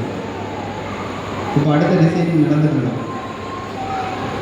நம்ம அப்போ என்ன செய்தோம்? 28 வாரங்கள் உன்னுடைய ஆலயத்தினுடைய கதவுகள் எல்லாம் அடைக்கப்பட்டு கிடந்தது. அப்போ என்ன சொன்னோம்? என்ன ஜெபம் பண்ணோம்? ஆண்டவரே, எங்களுக்கு சர்ச்சை திறந்து தந்திருக்கப்பா, இந்த சர்ச்சிலே நான் கதின்னு கிடப்பாண்டவரே, அந்த படியை விட்டு நான் தாண்டவே மாட்டாண்டவரே, கோயிலே அப்படிதானே ஜெபம் பண்ணோம். ஜெபம் பண்ணீங்களா இல்லையா? நானும் இல்லை. ஆண்டவரே சர்ச்சை மட்டும் திறந்துருங்க, அங்கே இறக்கப்பட்ட கடவுள் இந்த கொரோனாவெல்லாம் எடுத்து, லாக்டவுன் எல்லாம் எடுத்து நம்மளை எங்கே விட்டாரு? சர்ச்சுக்கு விளையாடி விட்டார். அதுக்கு பிறகு நம்ம என்ன செஞ்சோம்? 3 வாரம் விளம்பரம் அப்படித்தானே, முதல் 3 வாரம். அதுக்கப்புறம் பழைய பொருடி கதவு. இப்போ அடுத்த டிசைனிங் நடந்துருக்கான், பார்த்துக்கோங்க. ஜென்ம சுபாவங்கள் நம்ம இடத்துல இருந்து மாறி போக வேண்டும். சிலருக்கு கெட்ட வார்த்தை பேசுகிறது ஜென்ம சுபாவம், சிலருக்கு பொய் பேசுகிறது ஜென்ம சுபாவம். அதை என்ன செய்யறாலும் மாற்ற முடியாது. சிலருக்கு களவு செய்கிறது ஜென்ம சுபாவம். நல்லா பார்த்துருக்க, பெரிய பெரிய ஆஃபீஸர் தான் இருப்பாங்க. ஆஃபீஸ்லேருந்து கிளம்பி வரும்போது பேப்பர் பென் எல்லாம் ஆஃபீஸ்லேருந்து திருடி கொண்டு வருவான். உனக்கு சம்பளம் என்னன்னு கேட்டால் 1.5 லட்சம் ரூபாயா இருக்கும். அவன் நினைச்சா அவன் வீடு ஃபுல்லாக பேப்பர் வாங்கி வைக்கும். ஆனால் 10 ரூபாய்க்கு ஆசைப்பட்டு ஆஃபீஸ்லேருந்து பென்னு பேப்பர்லாம் திருடிட்டு வருவான். இதெல்லாம் ஜென்ம சுபாவம். சிலருக்கு பார்த்தீங்கன்னா தெரியும், 10 வார்த்தை பேசுகிற 5 வார்த்தை கெட்ட வார்த்தை பேசுவாங்க. பார்த்துருக்கீங்களா? அப்படிப்பட்டவர்களையும் நான் பார்த்துருக்கேன். இந்த ஜென்ம சுபாவம் எப்படி மாறும்? சில பிசாசுகள் உபவாசத்தினாலேயும் பயங்கரமான போராட்டமான ஜெபத்தினாலேயும் தான் தீரும். அப்படி ஜெபம் பண்ணால் தான் தீரும். ஜெபம் பண்ணு, ஆண்டவரே இந்த ஜென்ம சுபாவங்கள் என்னிடத்திலிருந்து மாறி போகணும் அப்படின்னு ஜெபம் பண்ணுங்க. இஸ்ரவேல் ஜனங்களுடைய ஜென்ம சுபாவத்தினாலே அவர்கள் அம்மோனியருடைய கரங்களிலே ஒப்புக் கொடுக்கப்பட்டார்கள். இப்பொழுது தேசத்திலே ஒரு பெரிய கலக்கம். கீலேயாத்திலே மூப்பர்கள் சங்கம் கூடுகிறது. போரை தலைமை எடுத்து நடத்துவதற்கு ஒரு தலைவனை தேடுகிறார்கள். அந்த தலைவனை எங்கும் காணவில்லை. ஒரு உத்தரவு பிறக்கிறது, ஒரு தலைவன் இங்கே இருந்தான், அவன் இப்பொழுது இங்கே எங்க இருக்கிறான்? அவன் யார்? அவன் தான் அவன் எவ்வளவு பெரிய வீரன். அவன் எங்க இருக்கிறான்? தோப்பு என்று சொல்லக்கூடிய தேசத்திலே இருக்கிறான். மூப்பர்கள் எல்லாம் சேர்ந்து இந்த போரை தலைமை எடுத்து நடத்துவதற்காக எப்தாவை கூப்பிடுவோம் என்று சொல்லி தீர்மானித்து எப்தாவை தேடி கிலேயாத்திலிருந்து தோப்புக்கு போனார்கள். தோப்பு என்று சொல்லக்கூடிய தேசத்துக்கு போய் அவன் முன்பதாக இருந்து அவனை வணங்கி தொழுதவர்களாய் இடத்திலே இப்படியாய் சொன்னார், வருவாய் எங்கள்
இது என்னடா வேடிக்கை, இது என்ன வேடிக்கை? நீ தானே பரஸ்திரியினுடைய மகன் என்று கிண்டல் பண்ணுனவன். நான் உன் வீட்டில் தான் அந்த இருப்பிடம் கேட்டேன், தந்தீங்களா? எந்த முகத்தை வைத்துக் கொண்டு என்னை தேடி வந்திருக்கிறேன்? எல்லாரும் சேர்ந்து என்னுடைய குடும்பத்தோடு நின்று என்னை ஊரை விட்டு அடித்து துரத்தி விட்டு இப்பொழுது உங்களுக்கு பிரச்சனை வந்தவுடன் எந்த முகத்தை வைத்துக் கொண்டு என்னை தேடி வந்திருக்கிறீர்கள்? நான் வர முடியாது, நான் வரமாட்டேன், உங்கள் பிரச்சனை நீங்களே பார்த்துக் கொள்ளுங்கள் என்று சொல்லிவிட்டேன். அவர்கள் அவருடைய கால்களிலே விழுந்தார்கள். கர்த்தாவே, நீ தாமதிக்கிற ஒவ்வொரு நிமிடமும் அழிய போகிறது நாங்கள் அல்ல, தேசம். இந்த தேசம் அழிய போகிறது. நீ வர வேண்டும், அவளை இதெல்லாம் நினைத்துக் கொண்டு எங்களை பழி வாங்கி விடாது என்று அவனை வருந்தி விளைத்தார்கள். அவனை யோசித்து பார்க்கிறார், உண்மைதானே? என்னுடைய குடும்பம் செய்த தவறுக்காக என்னுடைய தேசம் ஏன் அழிய வேண்டும்? யோசித்து பார்த்தார். இதுதான் நேரம், இதுதான் ஆண்டவர் தந்திருக்கிற சமயம். அவளை பார்த்து சொன்னான், உங்களுடைய படைக்கு மாத்திரம் அல்ல, உங்களுடைய படைக்கு மாத்திரம் அல்ல, உங்களுடைய தேசத்துடைய தலைவனாய் என்னை தெரிந்தெடுத்தால் நான் வருகிறேன், உங்களோடு வந்து உங்களுக்காக நான் யுத்தம் பண்ணுகிறேன் என்று சொன்னார். அவர்கள் யோசித்து பார்த்தார். நீங்கள் ஒருவேளை என்னை போருக்கு மட்டும் பயன்படுத்தி விட்டு மறுபடியும் அடித்து துரத்தி விட்டால் அதெல்லாம் முடியாது. என்னை உங்களுடைய தேசத்தினுடைய தலைவனாய், கிட்டத்தட்ட ராஜாவை போல, அந்த காலத்தில் ராஜாக்கள் இல்லை, ராஜாவை போல தேசத்தினுடைய தலைவனாய் என்னை தெரிந்தெடுக்க வேண்டும். படைக்கும் நான் தலைவன், தேசத்துக்கும் நான் தான் தலைவன். அப்படிப்பட்ட உறுதியை எனக்கு தந்தால் நான் வருகிறேன் என்று சொன்னார். அவர்கள் சொன்னார்கள், என்னுடைய தலைவரை தாவாள், என்னுடைய சேனாதிபதி தாவாள், நீர் ஒருவேளை வந்து நாங்கள் தவறு செய்தோம் என்று சொன்னால், நாங்கள் உங்களுக்கு அந்த பொறுப்பை தரவில்லை என்று சொன்னால், தேவன் நமக்கு நடுவாக நின்று நீதி செய்வார், நீதான் எங்களுடைய தலைவன், நாங்கள் பரிபூர்ணமாய் சம்மதிக்கிறோம் என்று சொல்லி அவரை தங்களுடைய தலைவனாய் ஏற்றுக்கொண்டார். யோசித்து பாருங்கள், யோசித்து பாருங்கள். சொந்த இடத்தை கொண்டு துரத்தப்பட்ட ஒரு வாழ்க்கை. அம்மா யாருன்னே தெரியாது, அவமானப்பட்டவன், அசிங்கங்களை சுமந்தவன், எல்லாராலும் ஏளனப்படுத்தப்பட்டவன், எல்லாராலும் வெறுத்து ஒதுக்கப்பட்டு ஓடி ஒடித்த அந்த தம்பியை, இந்த வாலிபனை ஆண்டவர் இப்பொழுது உயர்த்தி தேசத்துடைய தலைவனாய் உயர்த்தி கவலையோடு வந்திருக்கிறீர்களோ, கண்ணீரோடு வந்திருக்கிறீர்களோ? இந்த காரியம் என்னுடைய வாழ்க்கையில் நடக்குமா? எல்லாரும் என்னை வெறுத்து ஒதுக்குகிறார்களே, என்னுடைய வாழ்க்கையிலே இந்த காரியத்திற்கு ஒரு விடை கிடைக்குமா என்று சொல்லக்கூடிய கேள்விக்குறியோடு வந்திருக்கிறீர்களோ? எப்தாவுடைய வாழ்க்கையை ஒரு நொடியிலே புரட்டி போட்ட ஆண்டவர் இன்றைக்கு உயிரோடு இருக்கிறார். எத்தனை கேள்விகளோடு வந்திருந்தாலும் அவைகளை ஆச்சரிய குறிகளாய் மாற்றி காட்டுவதற்கு என் ஆண்டவர் வல்லமை உள்ளவராக இருக்கிறார். அவர் மாத்திரம் முன் வருகிறது, எல்லாவற்றையும் அவர் செய்கிறதுக்கு வல்லமை உள்ளவராக இருக்கிறார். எப்தா என்ன செய்தார்கள் தெரியுமா? இப்பொழுது பெரிய பதவி கிடைத்து விட்டது, பெரிய பொறுப்பு கிடைத்து விட்டது. அவன் என்ன செய்தான்? உடனடியாக ஓடி போய் நம்முடைய அரண்மனையில் உட்கார்ந்து நம்முடைய பொறுப்புகளை எல்லாம் எடுத்துக்கொண்டானா? இல்லை. அவன் என்ன செய்தான்? மிஸ்பாவுக்கு போனான். மிஸ்பாவில் என்ன இருக்கிறது? தேவனுடைய பலிபீடம் இருக்கிறது, தேவனுடைய ஆலயம் இருக்கிறது. அங்கே போய் தன்னுடைய காரியங்கள் எல்லாவற்றையும் ஆண்டவருடைய சன்னிதானத்திலே அவன் சொன்னான். தன்னுடைய காரியங்கள் எல்லாவற்றையும் ஆண்டவருடைய சன்னிதானத்திலே அவன் இறக்கி வைத்தான். இன்னைக்கு நாம் என்ன செய்கிறோம்? ஆண்டவருடைய ஆலயத்துக்கு வருகிறோம். நிறைய பேர், உங்களை சொல்லல, நிறைய திருச்சபைகளிலே நான் பேசியிருக்கிறேன். ஞாயிற்றுக்கிழமை காலை ஆராதனையிலே நான் பார்க்கிற பொழுது தெரியும், பேசுறதுக்குன்னே சிலர் சர்ச்சைக்கு வராங்க. இந்த ஒரு வாரத்தில் உள்ள கதையெல்லாம் அந்த ஒரே நாள் அந்த 2 மணி நேரம் ஆராதனையிலே பேசி முடிச்சிருவாங்க. சில அக்காமாரெல்லாம் 8:30 மணிக்கு ஆராதனைன்னா ஒரு 9-9:30 வருவாங்க. எத்தனை மணிக்கு ஆராதனை? 8:30ன்னா 9-9:30.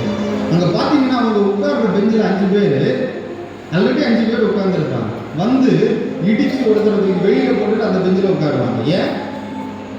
எதுக்கு? பேசுறதுக்கு அங்கே தான் பாட்டு இருப்பாங்க. அந்த அக்காட்ட தான் கதை பேசணும். அந்த அக்காவுக்காக அப்படியே பக்கத்தில் போய் உட்காந்து அப்படியே தொடங்கும்.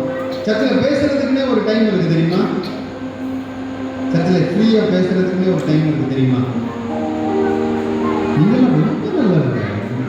அது கூட தெரியும். நான் தான் வந்து சொல்லி உங்களை கெடுத்துடுறேன் போல. நான் பல திருச்சபைகளிலே பார்த்துருக்கேன். சர்ச்சில் பேசுறதுக்குமே ஒரு டைம் வச்சிருக்கிறாங்க. அது எந்த டைம்? அது பெரிய ஜெபம் இருக்கு தெரியுமா? அது பேர் என்ன? மன்றாட்டு ஜெபம். அப்படிதானே? நம்முடைய தேவைகளுக்காக இப்பொழுது ஆண்டவருடைய சன்னிதானத்தில் நம்ம என்ன செய்வோம்? மன்றாடுவோம் அப்படின்னு பாஸ்டர் சொல்லுவாரு. அப்போ முட்டாங்கத்துக்கு முன்னாடி போட்டுட்டு முன்னாடி பெஞ்சில் அப்படியே சாய்ந்து படுத்துக்கிறது. அப்பதான் தொடங்கும். அக்கா பாரு, இந்த பட்டு சாரி 10,000 ரூபா விலை, புருஷன் எடுத்து தந்தது. பக்கத்தில் இருந்த அக்கா, உனக்கு நல்ல புருஷன் வாச்சிருக்கான், உனக்கு பட்டு சாரி எல்லாம் வாங்கி தரான். எனக்கு வாச்சிருந்து பாரு ஒரு சனியே, அதுக்கு வாயில் புடவைக்கே வாங்கி தர வழி இல்லை. இது எதில்? பெரிய ஜெபம். எங்கே கேட்கும்? எங்கே கேட்கும்? ஆற்றுல பாஸ்டருக்கு கேட்கும். பாஸ்டர் இங்கே இருந்து எட்டி பார்த்தது யாரு? பாஸ்டர் கொஞ்சம் ஸ்ட்ரிக்டாக இருந்தாருன்னா அங்கே இருந்து பார்த்தாரு.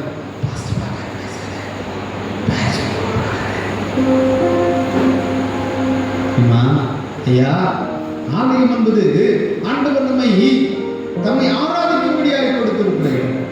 வீணான காரியங்களை குறித்து பேசுகிற இடம் அல்ல. எப்தா என்ன செய்தானா? தன்னுடைய காரியங்கள் எல்லாவற்றையும் மற்றவரிடத்திலே சொல்லவில்லை. யாரிடத்திலே சொன்னாங்க? ஆண்டவரிடத்திலே சொன்னான். போனான், அரண்மனையில பொறுப்புகளை எல்லாம் ஏற்றுக்கொள்கிறான். இப்பொழுது அவன் பெரிய நம்பிக்கையோடு இருக்கிறான். அம்மா புத்தரிடத்திலே ஒரு ஒற்றனை அனுப்புகிறான். எதற்கு சண்டைக்கு வந்திருக்கிறீர்கள்? தெரிஞ்சுக்கணும்ல. எதற்காக சண்டை? உங்களுக்கு எனக்கு என்ன வாய்க்கால் தகராறு? எதற்காக வந்திருக்கிறீர்கள்? அவர்கள் சொன்னார்கள், அர்னோன் தொடங்கி யாப்பேக்கு மட்டும், மனாந்தரம் தொடங்கி யோர்தான் மட்டும் இருக்கிற அந்த பெரிய நிலப்பரப்பை நீங்கள் அபகரித்து வைத்திருக்கிறீர்கள் எங்களிடத்திலிருந்து. நாங்கள் போர் செய்து அதை பிடித்து போகிறதற்கு வந்திருக்கிறோம். யோசித்து பாருங்கள். இஸ்ரவேலர்கள் எகிப்துடைய அடிமைத்தனத்திலிருந்து கிளம்பி வருகிற பொழுது அம்மோன் தேசத்துக்கு உள்ளே நடந்தார்களா, வெளியில சுத்தி நடந்தாங்களா?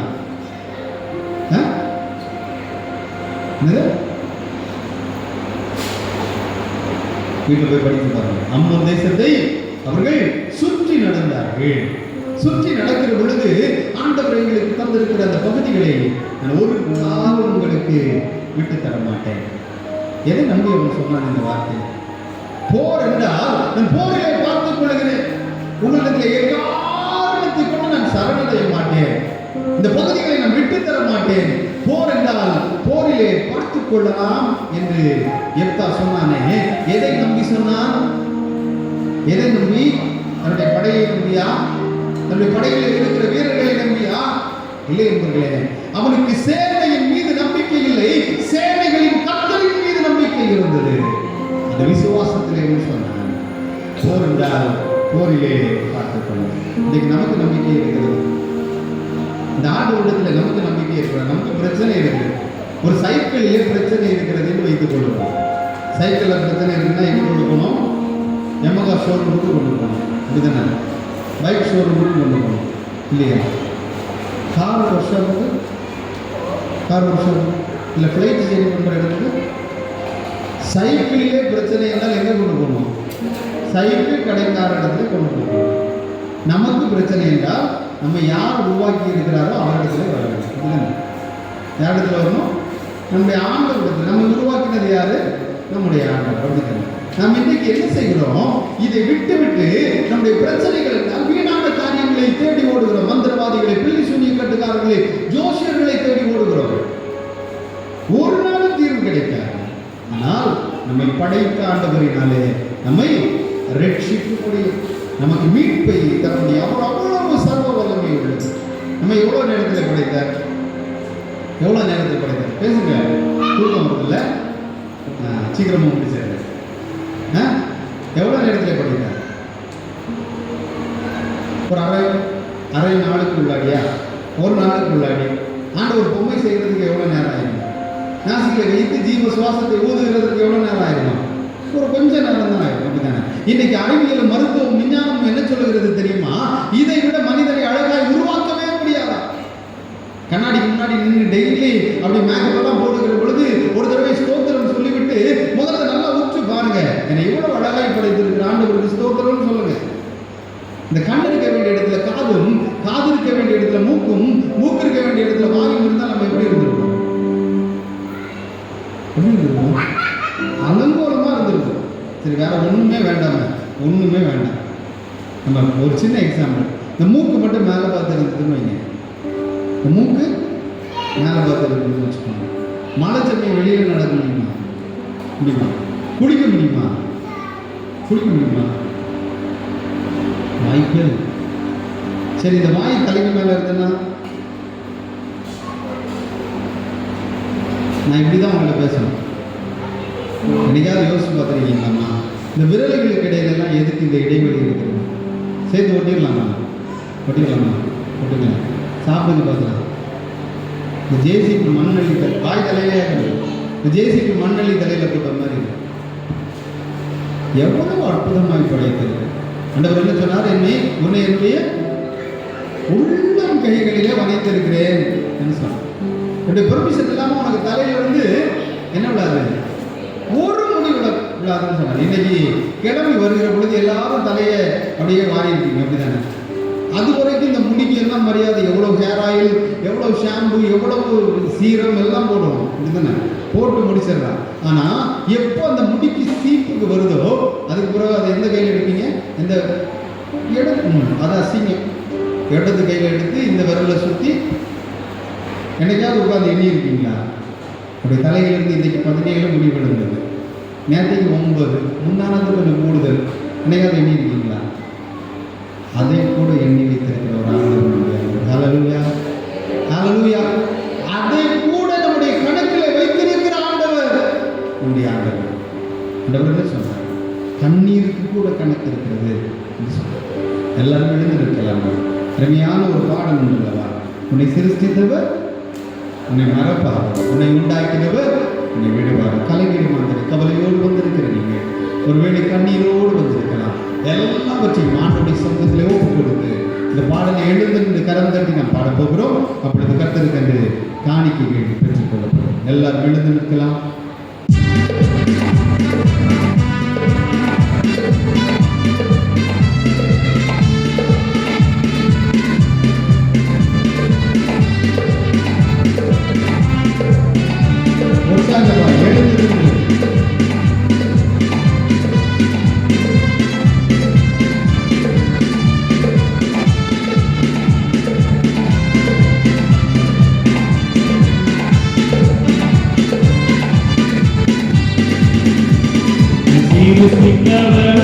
Hallelujah.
ஆவியானவர் எப்தாவின் மீது பலமாய் இறங்கி தன்னுடைய படைகளை எல்லாம் அவன் தயாரித்தார்.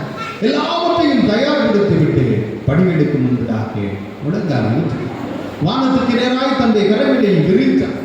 ஆபிரகாமின் தேவனும் ஈசாக்கின் தேவனும் யாக்கோபின் தேவனுமாய் இருக்கிற என்னுடைய முற்பிதாக்களின் தேவனே, அம்மோன் பாளையத்திலிருந்து வெற்றி வீரனாய் நான் திரும்ப வருகிற பொழுது என்னுடைய கண்களுக்கு முன்பதாக தென்படுகிறது எதுவோ அது உமக்கு சொந்தமாகும். ஆமென் என்று சொல்லி ஒரு பொருத்தனைகளுடைய ஜெபத்தை எப்தா ஏற்கிறார். எப்தா ஒரு பொருத்தனை செய்கிறார். ஆண்டவரே, நான் பாளையத்திலிருந்து வெற்றி வீரனாய் திரும்ப வருகிற பொழுது என்னுடைய கண்களுக்கு முன்பதாக தென்படுகிறது உமக்கு சொந்தமாகும் என்று சொல்லி ஒரு பொருத்தனையினை அவர் ஏற்கிறார். பொருத்தனை கிறிஸ்தவ வாழ்க்கையில மிகவும் முக்கியம். ஆனால் இன்னைக்கு கிறிஸ்தவர்கள் அதிகமாக தவறுகிற ஒரு மிக முக்கியமான காரியம் இந்த பொருத்தனை. என்ன பொருத்தனை பண்றதுன்னு தெரியாது, அது எப்படி பண்ணுகிறது என்று தெரியாது, அதை எப்படி நிறைவேற்றுகிறோம் என்பது தெரியாது. வேதம் நம்ம எச்சரிக்கிறது, நீ நேர்ந்து கொண்டு செய்யாமல் இருப்பதை பார்க்கலும் நேர்ந்து கொள்ளாமல் இருப்பது உனக்கு நலமாய். இன்னைக்கு பிரச்சனைகளோட பொருத்தனை பயங்கரமா இருக்கும், பயங்கரமா இருக்கும். நாட்டை தராண்டவரே, மாட்டை தராண்டவரே, அங்க வராண்டவரே, இங்க வராண்டவரே, பயங்கர பொருத்தனை. இந்த பிரச்சனை முடிந்த பிறகு கடவுளை பத்தி ஞாபகமே இருக்காது. இப்படித்தான் பாட்டி ஒருத்தி ஒரு பொருத்தனை பண்ணா, வீட்டில் மாடுக்கு பிரசவ காலம், அதனால அந்த பிரசவ காலத்தில் பயங்கர காம்ப்ளிகேஷன் ஆயிடுச்சு. அதனால என்ன பொருத்தனை பண்ணா, இந்த கன்று ஒழுங்காய் பிறந்தால் இந்த கன்று குட்டியை எங்கே வச்சிருவாங்க, கோயிலுக்கு காணிக்க வச்சிருக்கோம். இந்த பொருத்தனையை சர்ச்சில் வந்து நின்று போதகட்டத்தில் சொல்லி பொருத்தனை பண்ணினாங்க. பாஸ்டர் ரொம்ப சார் அப்படியே டைரியில் எழுதி வச்சுட்டாங்க. எங்கள் அம்மாவோட பொருத்தனை கண்டுபிடி எந்த பிரச்சனை இல்லாமல் பிறந்துருச்சு. 6 மாதம் இந்த அம்மா டிகிரி கொடுத்தாங்க. பொருத்தனையை நிறைவேற்றவே இப்பொழுது போதகர் பொலிப்பீட்டில் நின்று கொஞ்சம் ஜாடமாடையாக சொல்லி பார்த்த காணிக்கைகளில் ரொம்ப கவனமாக இருக்கணும், கொடுக்க வேண்டியதை கொடுக்கணும். அந்த பாட்டி அதுக்கு அசரவே இல்லை. நாட்கள் அப்படியே போயிட்டே இருக்கு. கடைசியில் ஒரு நாள் கூப்பிட்டு கேட்டுட்டார், எப்படி பாட்டி பொருத்தனை பண்ணதை நிறைவேற்றிருங்க, இல்லைன்னா கடவுள் ரொம்ப கோவப்படுவார் அப்படின்னு சொல்கிறார். இந்த பாட்டிக்கு ஒரு மாதிரி குத்தல் ஆயிடுச்சு. சே, பாஸ்டருக்கு தெரிஞ்சு போச்சே, பாஸ்டர் கேட்டுட்டாரு, என்ன செய்கிறது பாஸ்டர், நான் ஒன்று செய்கிறேன், கண்ணுக்குட்டி விட்டு காசு கோயிலில் காணிக்க வச்சிடுறேன் அப்படின்னு சொல்கிறேன். உடனே பாஸ்டர் சரிம்மா, ஒன்றும் இல்லை, நாங்கள் வேலை போடுறதும் சரி தான், நீங்கள் விட்டு வைக்கிறதும் சரி தான் அப்படின்னு சொல்லிட்டு அந்த ஊரில் வேலைக்கிழமை சந்தை, வேலைக்கிழமை சந்தைக்கு அந்த கண்ணுக்குட்டியை கூட்டிகிட்டு பாஸ்டருக்கு வீட்டுக்கு முன்னாடி அந்த பாட்டி நடந்து போகுது. பாஸ்டர் ரொம்ப சந்தோஷம். ஆனால் பக்கத்தில் ஒரு கோழி இருக்கு, பக்கத்தில் ஒரு கோழி இருக்கு. இப்போ அந்த இடத்துக்கு போயாச்சு, சந்தையில் எல்லாரும் கூடி இருக்கு. பாட்டி இப்பொழுது கண்ணுக்குட்டியை விற்க வந்திருக்குது. கண்ணுக்குட்டியை விற்கிறதுக்கு அப்படியே தொடங்குது. இப்போ நான் இந்த கண்ணுக்குட்டியை விற்க போறேன், இந்த கண்ணுக்குட்டி 1000 ரூபாய். பெரிய கூட்டம் கூடிடுச்சு. 1000 ரூபாய்க்கு ஒரு கண்ணுக்குட்டி, அது குறைஞ்சது கள்ள விலைக்கு விற்றாலே 20 ரூபாய் இருக்கு, சும்மா விற்றாலே 20,000 ரூபாய் விற்கும். இந்த கண்ணுக்குட்டி 1000 ரூபாய் அப்படின்னு உடனே எல்லாரும் கூடி வந்துட்டாங்க. பாட்டி அப்படி ஒரு நிமிஷம் ப்ரீத்திங் எடுத்துட்டு சொல்லிச்சாங்க, 1000 ரூபாய்க்கு யாருக்கெல்லாம் இந்த கண்ணுக்குட்டி வேணுமோ அவங்க 20,000 ரூபாய் கொடுத்து இந்த கோழியை வாங்கணும் அப்படின்னு சொல்லி. சரி, 1000 ரூபாய் கண்ணுக்குட்டிய விலை, கோழி விலை என்ன 20,000 ரூபாய். ஃபர்ஸ்ட்டு என்ன பொறுத்த சொல்லியிருந்தாங்க, கண்ணுக்குட்டி வித்த காசு யாருக்கு, கடவுள். அப்போது கோயிலில் எத்தனை ரூபா காணி வைப்பாங்க, கண்ணுக்குட்டி எத்தனை ரூபாய்க்கு விற்றாங்க, 1000 ரூபாய்க்கு விற்றாங்க. கோழி எத்தனை ரூபாய்க்கு, 20,000 ரூபாய். எப்படியெல்லாம் ஏமாத்துறாங்க பாருங்க. இன்றைக்கு கிறிஸ்தவர்கள் அப்படித்தான் தவறி போகிறோம். நான் அங்கே வராண்டவரை, இங்கே வரேன், நான் அதை தரேன், இதை தரேன், வெள்ளி பொண்ணு எல்லாம் சொல்லிடுறது. பிள்ளைகளை பொருத்தனை பண்ணுறது. எனக்கு மூத்த பையனா ஊழியருக்கு கொடுக்குறது, அவனுக்கு நல்ல மார்க் கிடைச்சோன்னா அவனை மெடிக்கல் காலேஜில் போட்டுறது.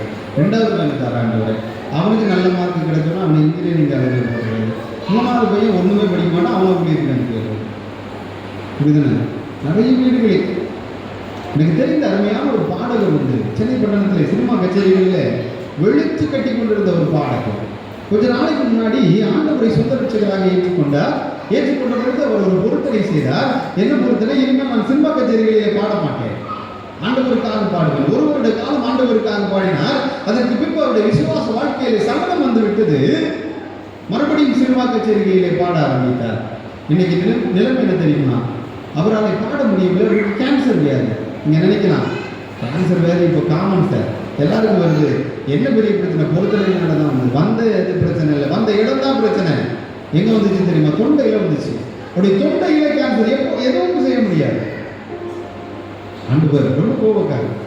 பொருத்தனையை செய்தால் நீங்கள் நிறைவேற்றி ஆக வேண்டும். ரொம்ப ஈஸியான பொருத்தனைகள் சொல்றேன். ஆண்டவரே, தினமும் சர்ச்சில் வந்து ஒரு அரை மணி நேரம் போகணும், இந்த பொருத்தனை செய்ய முடியுமா? எல்லாரும் செய்யணும். ஆண்டவரே, நான் தினமும் 2 அதிகாரமாவது பைபிளை வாசிப்பேன், செய்ய முடியுமா? எல்லாரும் செய்ய முடியும். ஆண்டவரே, நான் தினமும் 1000 ஸ்தோத்திர பலி சொல்றேன், 1000 ஸ்தோத்திர பலி சொல்ல முடியாதா? இதுதான் ஆண்டவர் விரும்புகிற பொருத்தனை.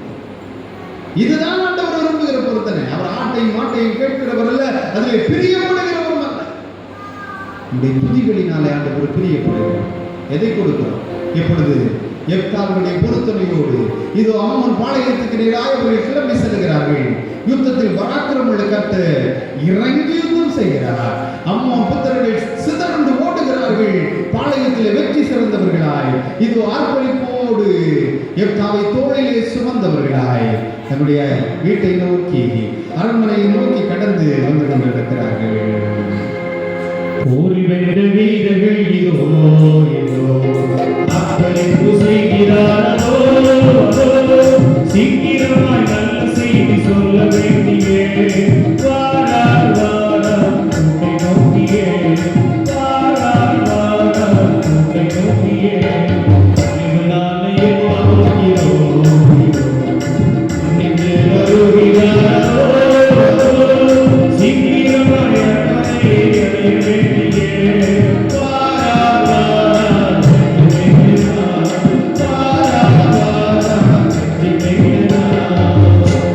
இதோ அரண்மனையை நோக்கி ஆர்ப்பரிப்போடு கடந்து வந்திருக்கிறார்கள்.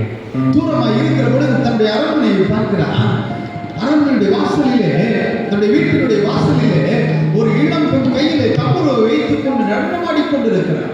அவர் யோசித்து பார்க்கிறார், என்னுடைய மகளாய் இருப்பாள், இருக்க மாட்டாள், அவள் வீட்டுக்குள்ளே இருப்பாள், அவள் வெளியே வரமாட்டாள், அவள் என்னுடைய மகளாய் இருக்காது இருக்காது இருக்காது என்று சொல்லக்கூடிய நம்பிக்கையோடு இருந்தால் தன்னுடைய இல்லத்துடைய அப்படியே வாசலடையில் நின்று கண்களை ஏறெடுத்து பார்க்கிறார். தன்னுடைய கண்களை ஏறெடுத்து பார்க்கிறார். அவள் வேறு யாரும் எட்டாவுடைய ஒரே ஒரு மகள், அவருடைய உயிருக்கு உயிரானவள், அவன் பெற்றெடுத்த தாய். அவள் எல்லாவற்றிற்கும் எல்லாமாய் தன்னுடைய வாழ்க்கையுடைய எதிர்காலமாய் நம்பிக்கையாய் வைத்திருந்த அவருடைய ஒரே மகள் அவருடைய கண்களுக்கு முன்பதாக நிற்கிறார். உடைந்து போனான். கண்களிலே இருந்து கண்ணீர் தாரை தாரையாய் உருண்டுகிறது. தன்னுடைய வஸ்திரங்களை கிழித்து எரிகிறான். தன்னுடைய வீட்டினுடைய ஒரு மூலையிலே உட்கார்ந்து மார்பிலை அடித்துக் கொண்டு தலையிலே அடித்துக் கொண்டு, ஆண்டவரே, இது என்ன கொடுமை, என்ன கொடுமை! போரிலே மிகப்பெரிய வெற்றியை தந்துவிட்டு என்னுடைய மகனை பரிசாக கேட்கிறீரா? நான் எப்படி தருவேன்? எப்படி தருவேன்? ஆண்டவரே, அவளை என்னுடைய உயிருக்கு உயிரானவள், என்னுடைய வாழ்க்கையில் இருக்கிற ஒரே ஒரு நம்பிக்கை, அவளை எப்படி ஆண்டவரே நமக்கு தருவேன் என்று சொல்லி ஒரு குழந்தையை போல் தன்னுடைய வீட்டினுடைய முற்றத்தில் உட்கார்ந்து கதறி கதறி அழுகிறார். தன்னுடைய கண்களில் இருந்து நீர் வற்றி போகிற வண்ணமாய் கதறி கதறி அழுகிறார். ஏன் இந்த கொடுமை தேவா, ஏன் இந்த கொடுமை தேவா, உள்ளமெல்லாம் உடைய வெண்கடலில் ஏறிய, உள்ளமெல்லாம் உடைய வெண்கடலில் ஏறிய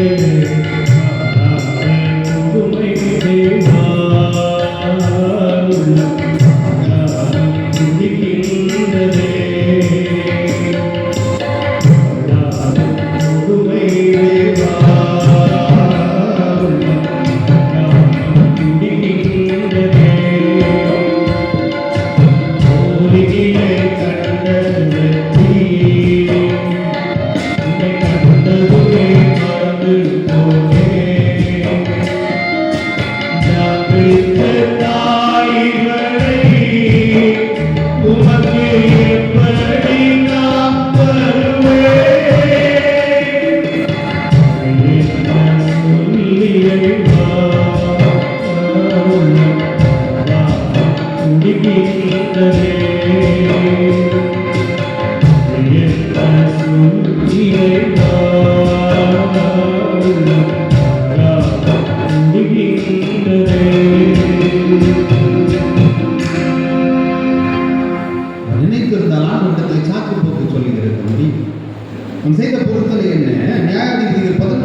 அவன் செய்த பொருத்தனை சொல்லப்பட்டிருக்கிறது. நான் அம்மோன் புத்திரனிடத்திலிருந்து சமாதானத்தோடு திரும்பி வரும்போது என் வீட்டு வாசலில் இருந்து எனக்கு எதிர்கொண்டு வருவது எதுவோ அது உமக்கு உரியதாகும். இதுதான் பொருத்தனை.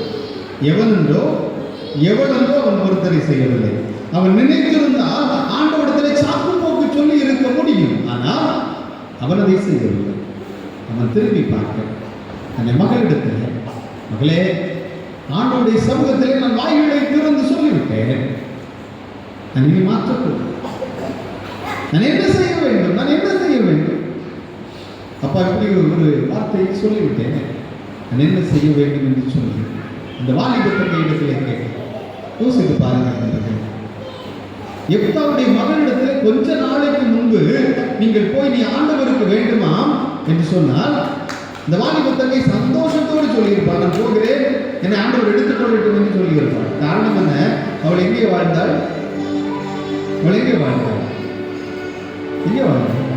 தோப்பு என்று சொல்லக்கூடிய தேசத்திலே வாழ்ந்தாள். அங்கே அவளுக்கு உண்பதற்கு ஒழுங்காய் உணவு இருந்திருக்காது, உடுப்பதற்கு நல்ல உடை இருக்காது, தங்குவதற்கு நல்ல வீடு இருந்திருக்காது. இவன் மற்றவர்களோடு சண்டைக்கு போகிறவன் எப்படி வருவான்? உயிரோடு வருவானா? செத்து போய் வருவானா? இவன் என்ன சம்பாதிப்பான்? ஒன்றும் தெரியாது. அவன் வாழ்ந்தது ஒரு வாழ்க்கையில் நரகம். ஆனால் இப்பொழுது அவருடைய நிலைமை எப்படி அல்ல. எப்தா தேசத்தினுடைய ராஜாவை போல் என்றால் இவள் அந்த தேசத்திற்கு இளவரசியை போல, ராஜாவை விட மரியாதை கிடைக்கும். அவள் இப்பொழுது கொஞ்ச நாளாய் விதவிதமான உணவுப் பொருட்களை எல்லாம் சாப்பிடுகிறாள், நல்ல விதவிதமான உடைகளை எல்லாம் உடுத்துகிறாள். பணி செய்வதற்கு தோழிமார் இருக்கிறார்கள், எல்லா ஆடம்பரமும் இருக்கிறது, நன்றாய் வாழ்ந்து கொண்டிருக்கிறாள். அந்த இன்பத்திலே லயித்து சுவைத்துக் கொண்டிருக்கிறாள். எல்லாவற்றையும் பெண்களுக்கு முன்பதாக கொடுத்து விட்டு நீ இப்பொழுது ஆண்டவருக்கு வேண்டும் என்று சொன்னால் நாம் என்றால் என்ன சொல்லுவோம்? ஆண்டவரே, இப்பதானப்பா எல்லாம் கொடுத்தீங்க, கொஞ்ச நாள் இதெல்லாம் உட்கார்ந்து என்ஜாய் பண்ணிட்டு ஆண்டவரே நான் வேணும்னா வராண்டவரே சொல்லுவோமா இல்லையா? ஆனால் தன்னுடைய மகள் என்ன சொன்னார் தெரியுமா? தன்னுடைய மகள் என்ன சொன்னார் தெரியுமா? ஆண்டவருக்கு என்னை முழுமையாய் தருகிறேன் என்று சொல்லி அவளுக்கு முன்பதாக இருந்த கேள்வி ஒன்றுதான், உனக்கு ஆண்டவர் முக்கியமா இல்லை இந்த ஆடம்பரமான வாழ்க்கை முக்கியமா? உனக்கு ஆண்டவர் முக்கியமா இல்லை இந்த ஆடம்பரமான வாழ்க்கை முக்கியமா? எட்டாவுடைய மகள் எனக்கு ஆண்டவர் தான் முக்கியம் என்பதை முடிவு செய்கிறார். அந்த இடத்துல சொல்லுகிறார், வா, எனக்கு ரொம்ப பிடிக்கும், உங்களை விட்டு போறது கஷ்டம்தான், பிரிகிறது கஷ்டம்தான். ஆனால் என் ஆண்டவருடைய சமூகத்திலே நீங்கள் வாய்களை திறந்து சொல்லிட்டீங்கப்பா, வேணாம், என்னை ஆண்டவருக்கு கொடுத்து விடுங்கள் என்று சொல்லி இந்த வாலிப தங்கை தன்னை முழுமையாய்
எப்படியும் அவள் ஆண்டவருக்காக கொடுக்கப்பட்டார்.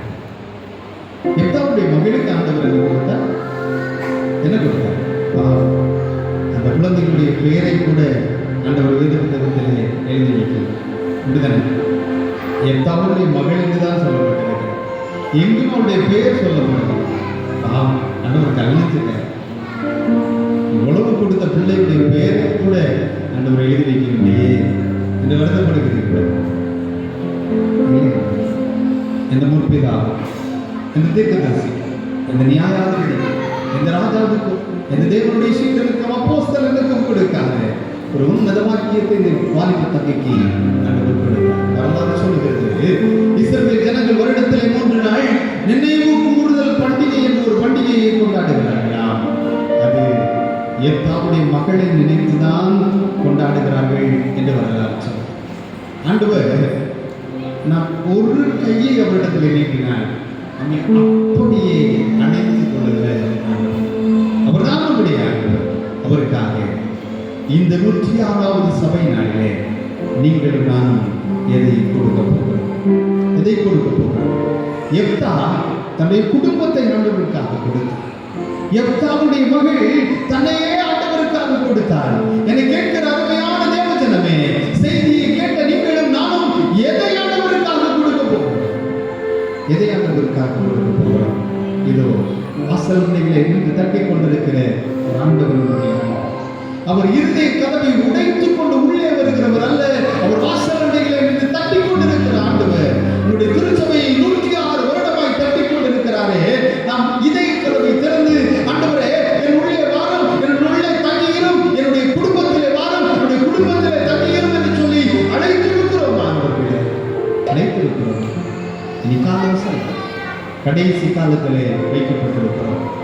கண்டத்தில் இருக்கிற பணமோ, நம்மிடத்தில் இருக்கிற படிப்போ, நம்முடைய குடும்ப பாரம்பரியமோ, நம்முடைய கல்வி செல்வங்களோ, உலகத்திலே சேர்த்து வைத்திருக்கிற சொத்து சொத்துக்களோ, நம்மிடத்தில் இருக்கிற அழகோ அறிவோ எதுவும் நமக்கு பரலோகத்தை தர, எதுவும் நமக்கு பரலோகத்தை தர.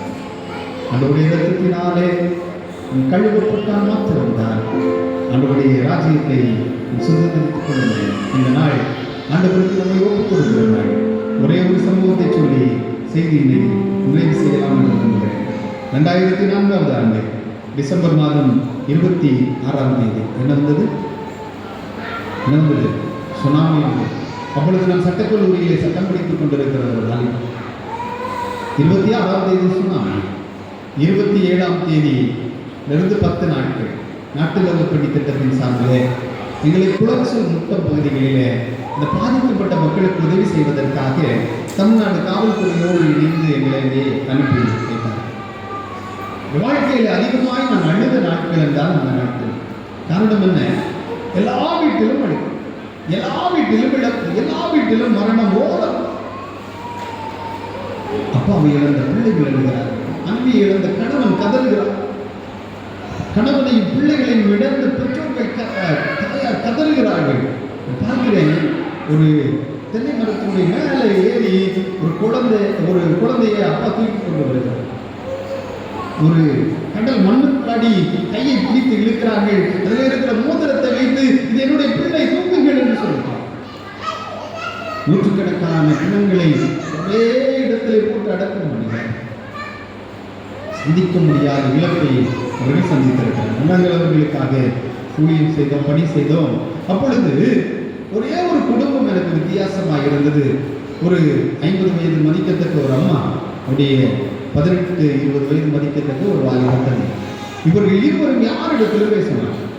பைத்தியக்காரர்களை போல் அந்த முகாமை சுற்றி சுற்றியே நடப்பார்கள். ஒழுங்காய் சாப்பிட மாட்டார்கள், ஒழுங்காய் தூங்க மாட்டார்கள், அப்படியே பைத்தியம் பிடித்தவர்களை போல நடப்பார்கள். நானும் பலமுறை இடத்தில் பேசி பார்த்திருக்கிறேன். எந்த பதிலும் எனக்கு கிடைத்தது.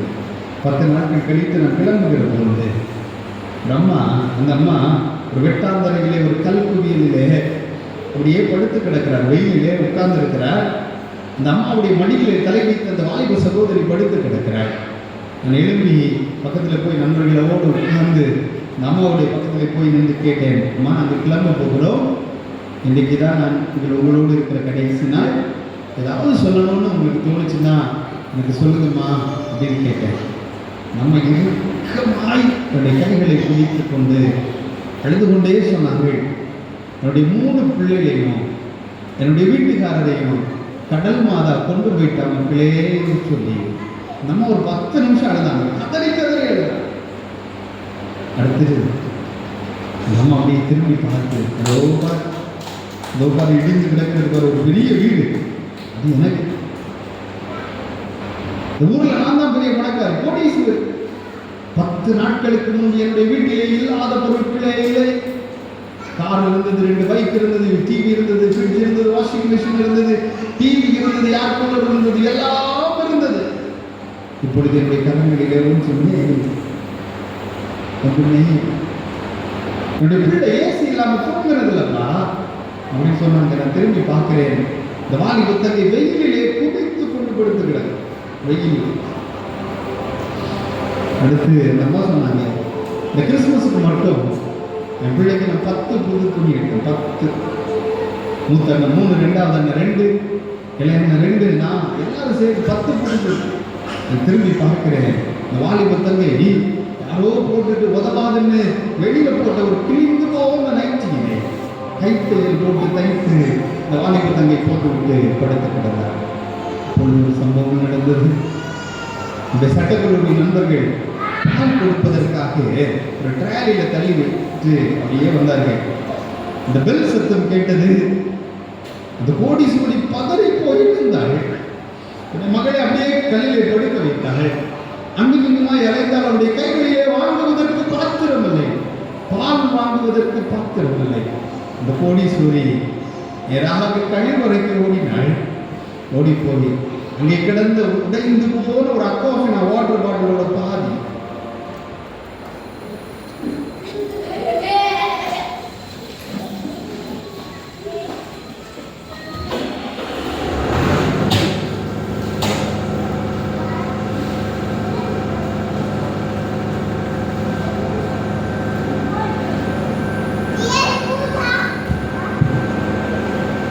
கழிவறையில் போடப்பட்டிருந்தது. அந்த உடைந்து போன ஒரு அக்வாஃபினா வாட்டர் பாட்டிலோட பாதியை எடுத்துக்கொண்டு இந்த கோடீஸ்வரிக்கு உள்ளது தனக்கும் தன்னுடைய மகளுக்கும் பாவாங்க. கேட்கிற அருமையானது சொன்ன வாழ்க்கை ஒரு நொடியிலே மாறி இப்பொழுது இருக்கிற எல்லாம் நமக்கு சொந்தமானது. ஒரு நொடியிலே எல்லாம் இருக்கும். இந்த நாள் ஆண்டவருக்காக நம்மைக்கு ஒப்புக் கொடுக்கிறது. அவர் தருகிற இந்த நித்திய பேரின்பம் நம்முடைய வாழ்க்கையினுடைய நம்பிக்கையாய் மாறுகிற பொழுது ஆண்டவர் நம்ம இந்த நித்திய ராஜ்யத்தினுடைய பங்காளிகளாக மாற்றுவோம். உலகத்தினுடைய சம்பத்துகள் எல்லாம் அழிந்து போகும். ஆனால் அழியாத ஒரு நித்திய ராஜ்யத்தை ஆண்டவர் நமக்காக ஆயத்தப்படுத்தி வைத்திருக்கிறார்.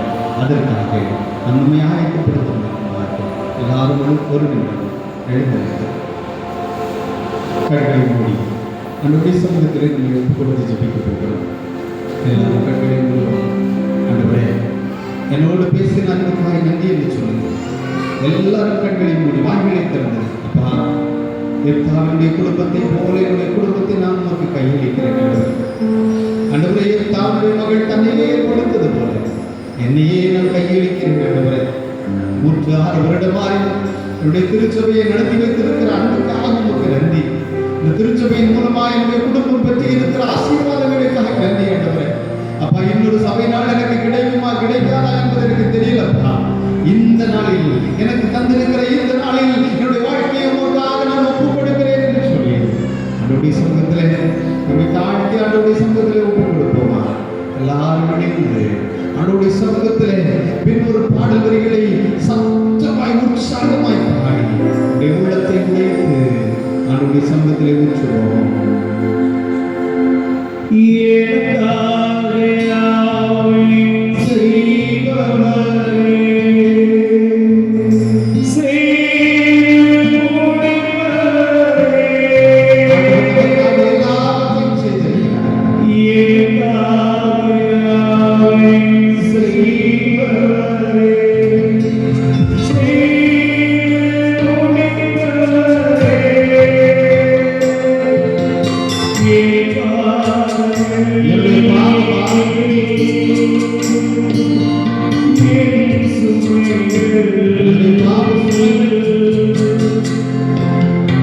உங்களுடைய பாதத்திலே நிறைவேற்றி வைக்கிறேன். ஒரே ஒரு தடவை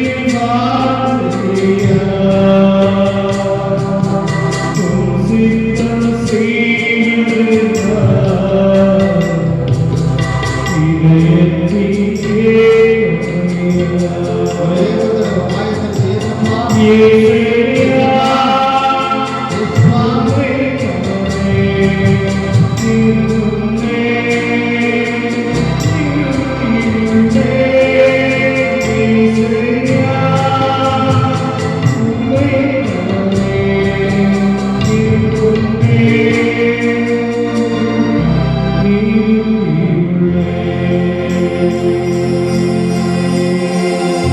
எங்களை நேசிக்கிற நல்ல பிதாவே, நீர் தந்த ஆசீர்வாதமான வார்த்தைகளுக்காக உமக்கு நன்றி.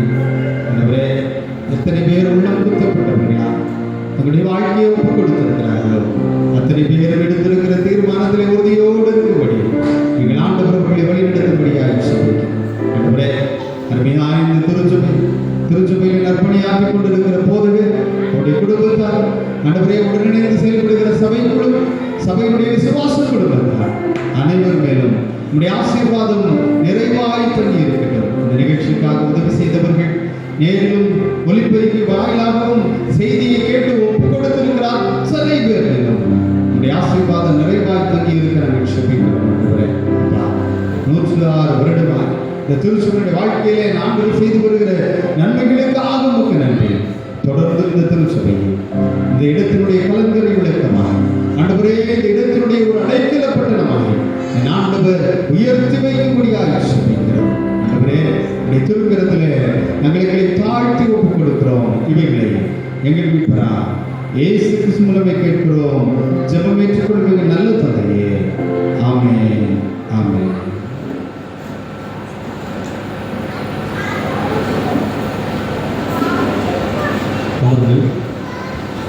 அன்பானவர்களே, இந்த நாளிலும் கூடுதல் நிறைவேற்றது நம் அனைவருக்கும் உணவு ஆயத்தம் செய்யப்பட்டுள்ளது. இந்த உணவுக்குரிய பொருட்களை அவர் திருச்சபையில் அன்பு வாலிபர்கள் ஏற்றுக்கொண்டார்கள். அவர்களுக்கு உங்கள் சார்பாக நன்றியை தெரிவித்துக் கொள்கிறோம். தொடர்ந்து நன்றி உரையாக ஒரு சில வார்த்தைகளை நம்ம திருச்சபையின் செயலர்கள் வழங்குவார்கள்.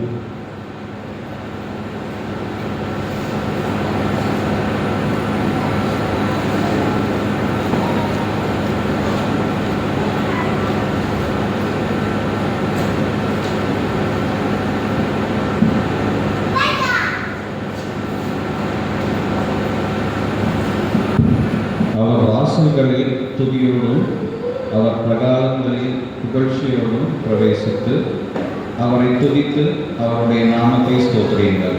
சங்கீதம் 104. வருகை தந்த அனைவருக்கும் நன்றியை தெரிவித்துக் கொள்கிறேன். முதலாவது, இந்த காரியங்கள் எல்லாவற்றையும் நல்ல முறையிலே நடத்தும்படி கிருபை தந்த தேவனுக்கு நன்றி.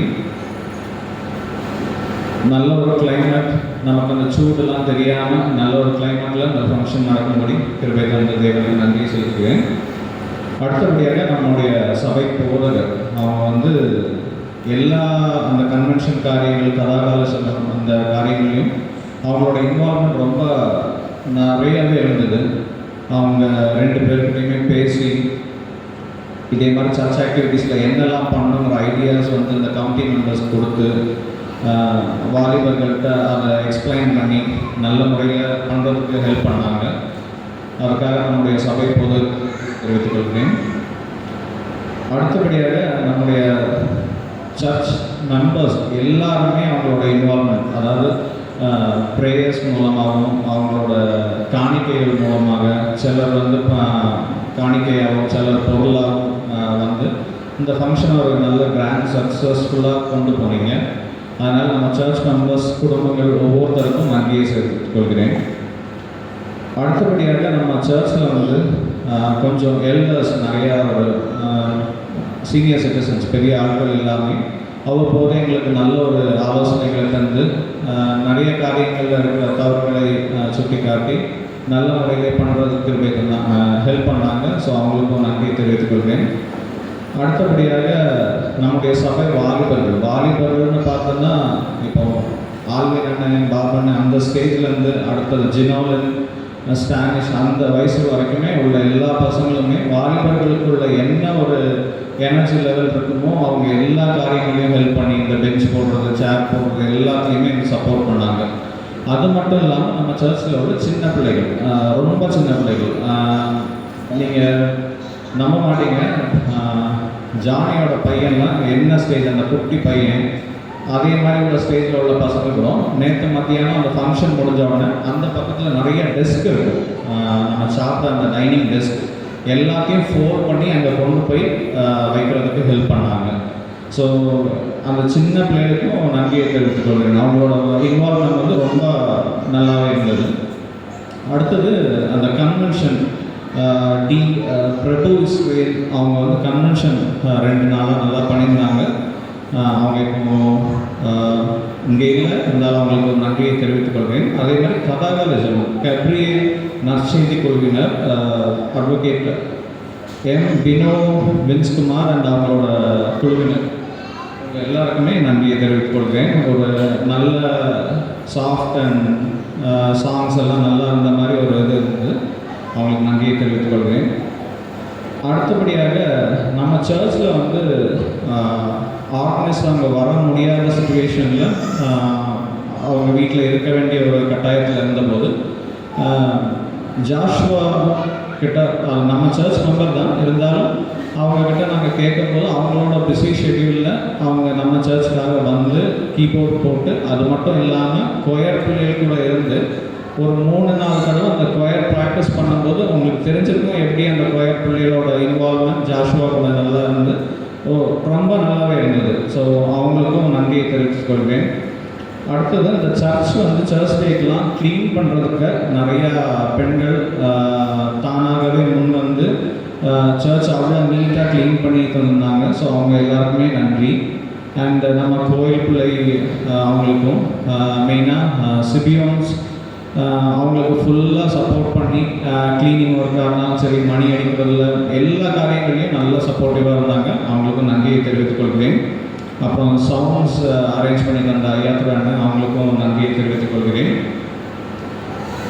அடுத்தபடியாக நம்ம இதே மாதிரி டின்னர்லாம் வச்சோம்னா அதை அந்த பாத்திரங்கள்லாம் க்ளீன் பண்ணி அந்த இதை திருப்பியும் ஒரு பழைய மாதிரி நீட்டாக்குறதுக்காகவே ஒரு அக்கா அவங்களோட ஃபேமிலியோடு வருவாங்க. அவங்களுக்கும் நன்றியை தெரிவித்துக் கொள்கிறேன்.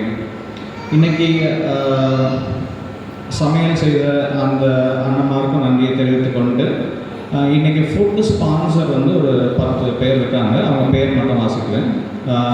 மிஸ்டர் ஆல்வின் சிகாமணி, ஜெனித்ராஜ், ஜெயபிரகாஷ், வினோலந்துரை, பினேஷ் செல்வநேசன், செல்வராஜா, ஜாமிஃப்ரட், டெல்வின் ஜெய்சல்சன், செல்வின் சிகாமணி, சிறில் சுதன் இவங்கெல்லாம் நமக்கு இன்றைக்கி நைட்டு டின்னர் ஸ்பான்சர் பண்ணியிருக்காங்க. சபை மக்கள் அனைவருக்கும் என்னுடைய மனமார்ந்த வாழ்த்துக்கள். இந்த கூட்டங்களுக்கெல்லாம் நீங்கள் உங்கள் டைம் ஒதுக்கி எல்லோரும் வந்து இது ஒரு சக்ஸஸ்ஃபுல் இதாக கொண்டு வந்ததுக்காக நன்றியை தெரிவித்துக் கொள்கிறேன். நன்றி. நாம் ஜெபிப்போம். எங்கள் கண்களையும் மீட்பருமாகிய கர்த்தாவே, உம்முடைய ஆலய பிரகாரங்களில் நன்மைகளை நாங்கள் பெற்றுக்கொள்கின்ற கிருபைகளை ஆண்டவர் எங்களுக்கு தந்தமைக்காக ஸ்தோத்திரம். ஆண்டவரே, நம்முடைய ராஜ்யத்தையும் நீதியையும் தேடுகின்ற வாய்ப்பை ஆண்டவர் எங்கள் ஒவ்வொருவருக்கும் தந்தமைக்காக ஸ்தோத்திரம். கடவுளே, இந்த ஆண்டு திருச்சபையினுடைய சபை நாள் விழா அனைத்து ஊழியர்களும் நல்ல முறையில் நடைபெற ஆண்டவர் எல்லா விதத்திலும் எங்களுக்கு துணை நின்றீர். இதற்காக முழு ஒத்துழைப்பு தந்த சபை மக்களுக்காக, சபைக்குழு அங்கத்தினர்களுக்காக ஆண்டவரே உமக்கு ஸ்தோத்திரம், நன்றி ஆண்டவரே. உம்முடைய சமூகத்திலே நாங்கள் எல்லாரும் கலந்து கொள்கின்ற கிருபைகளை ஆண்டவர் தந்தீர்.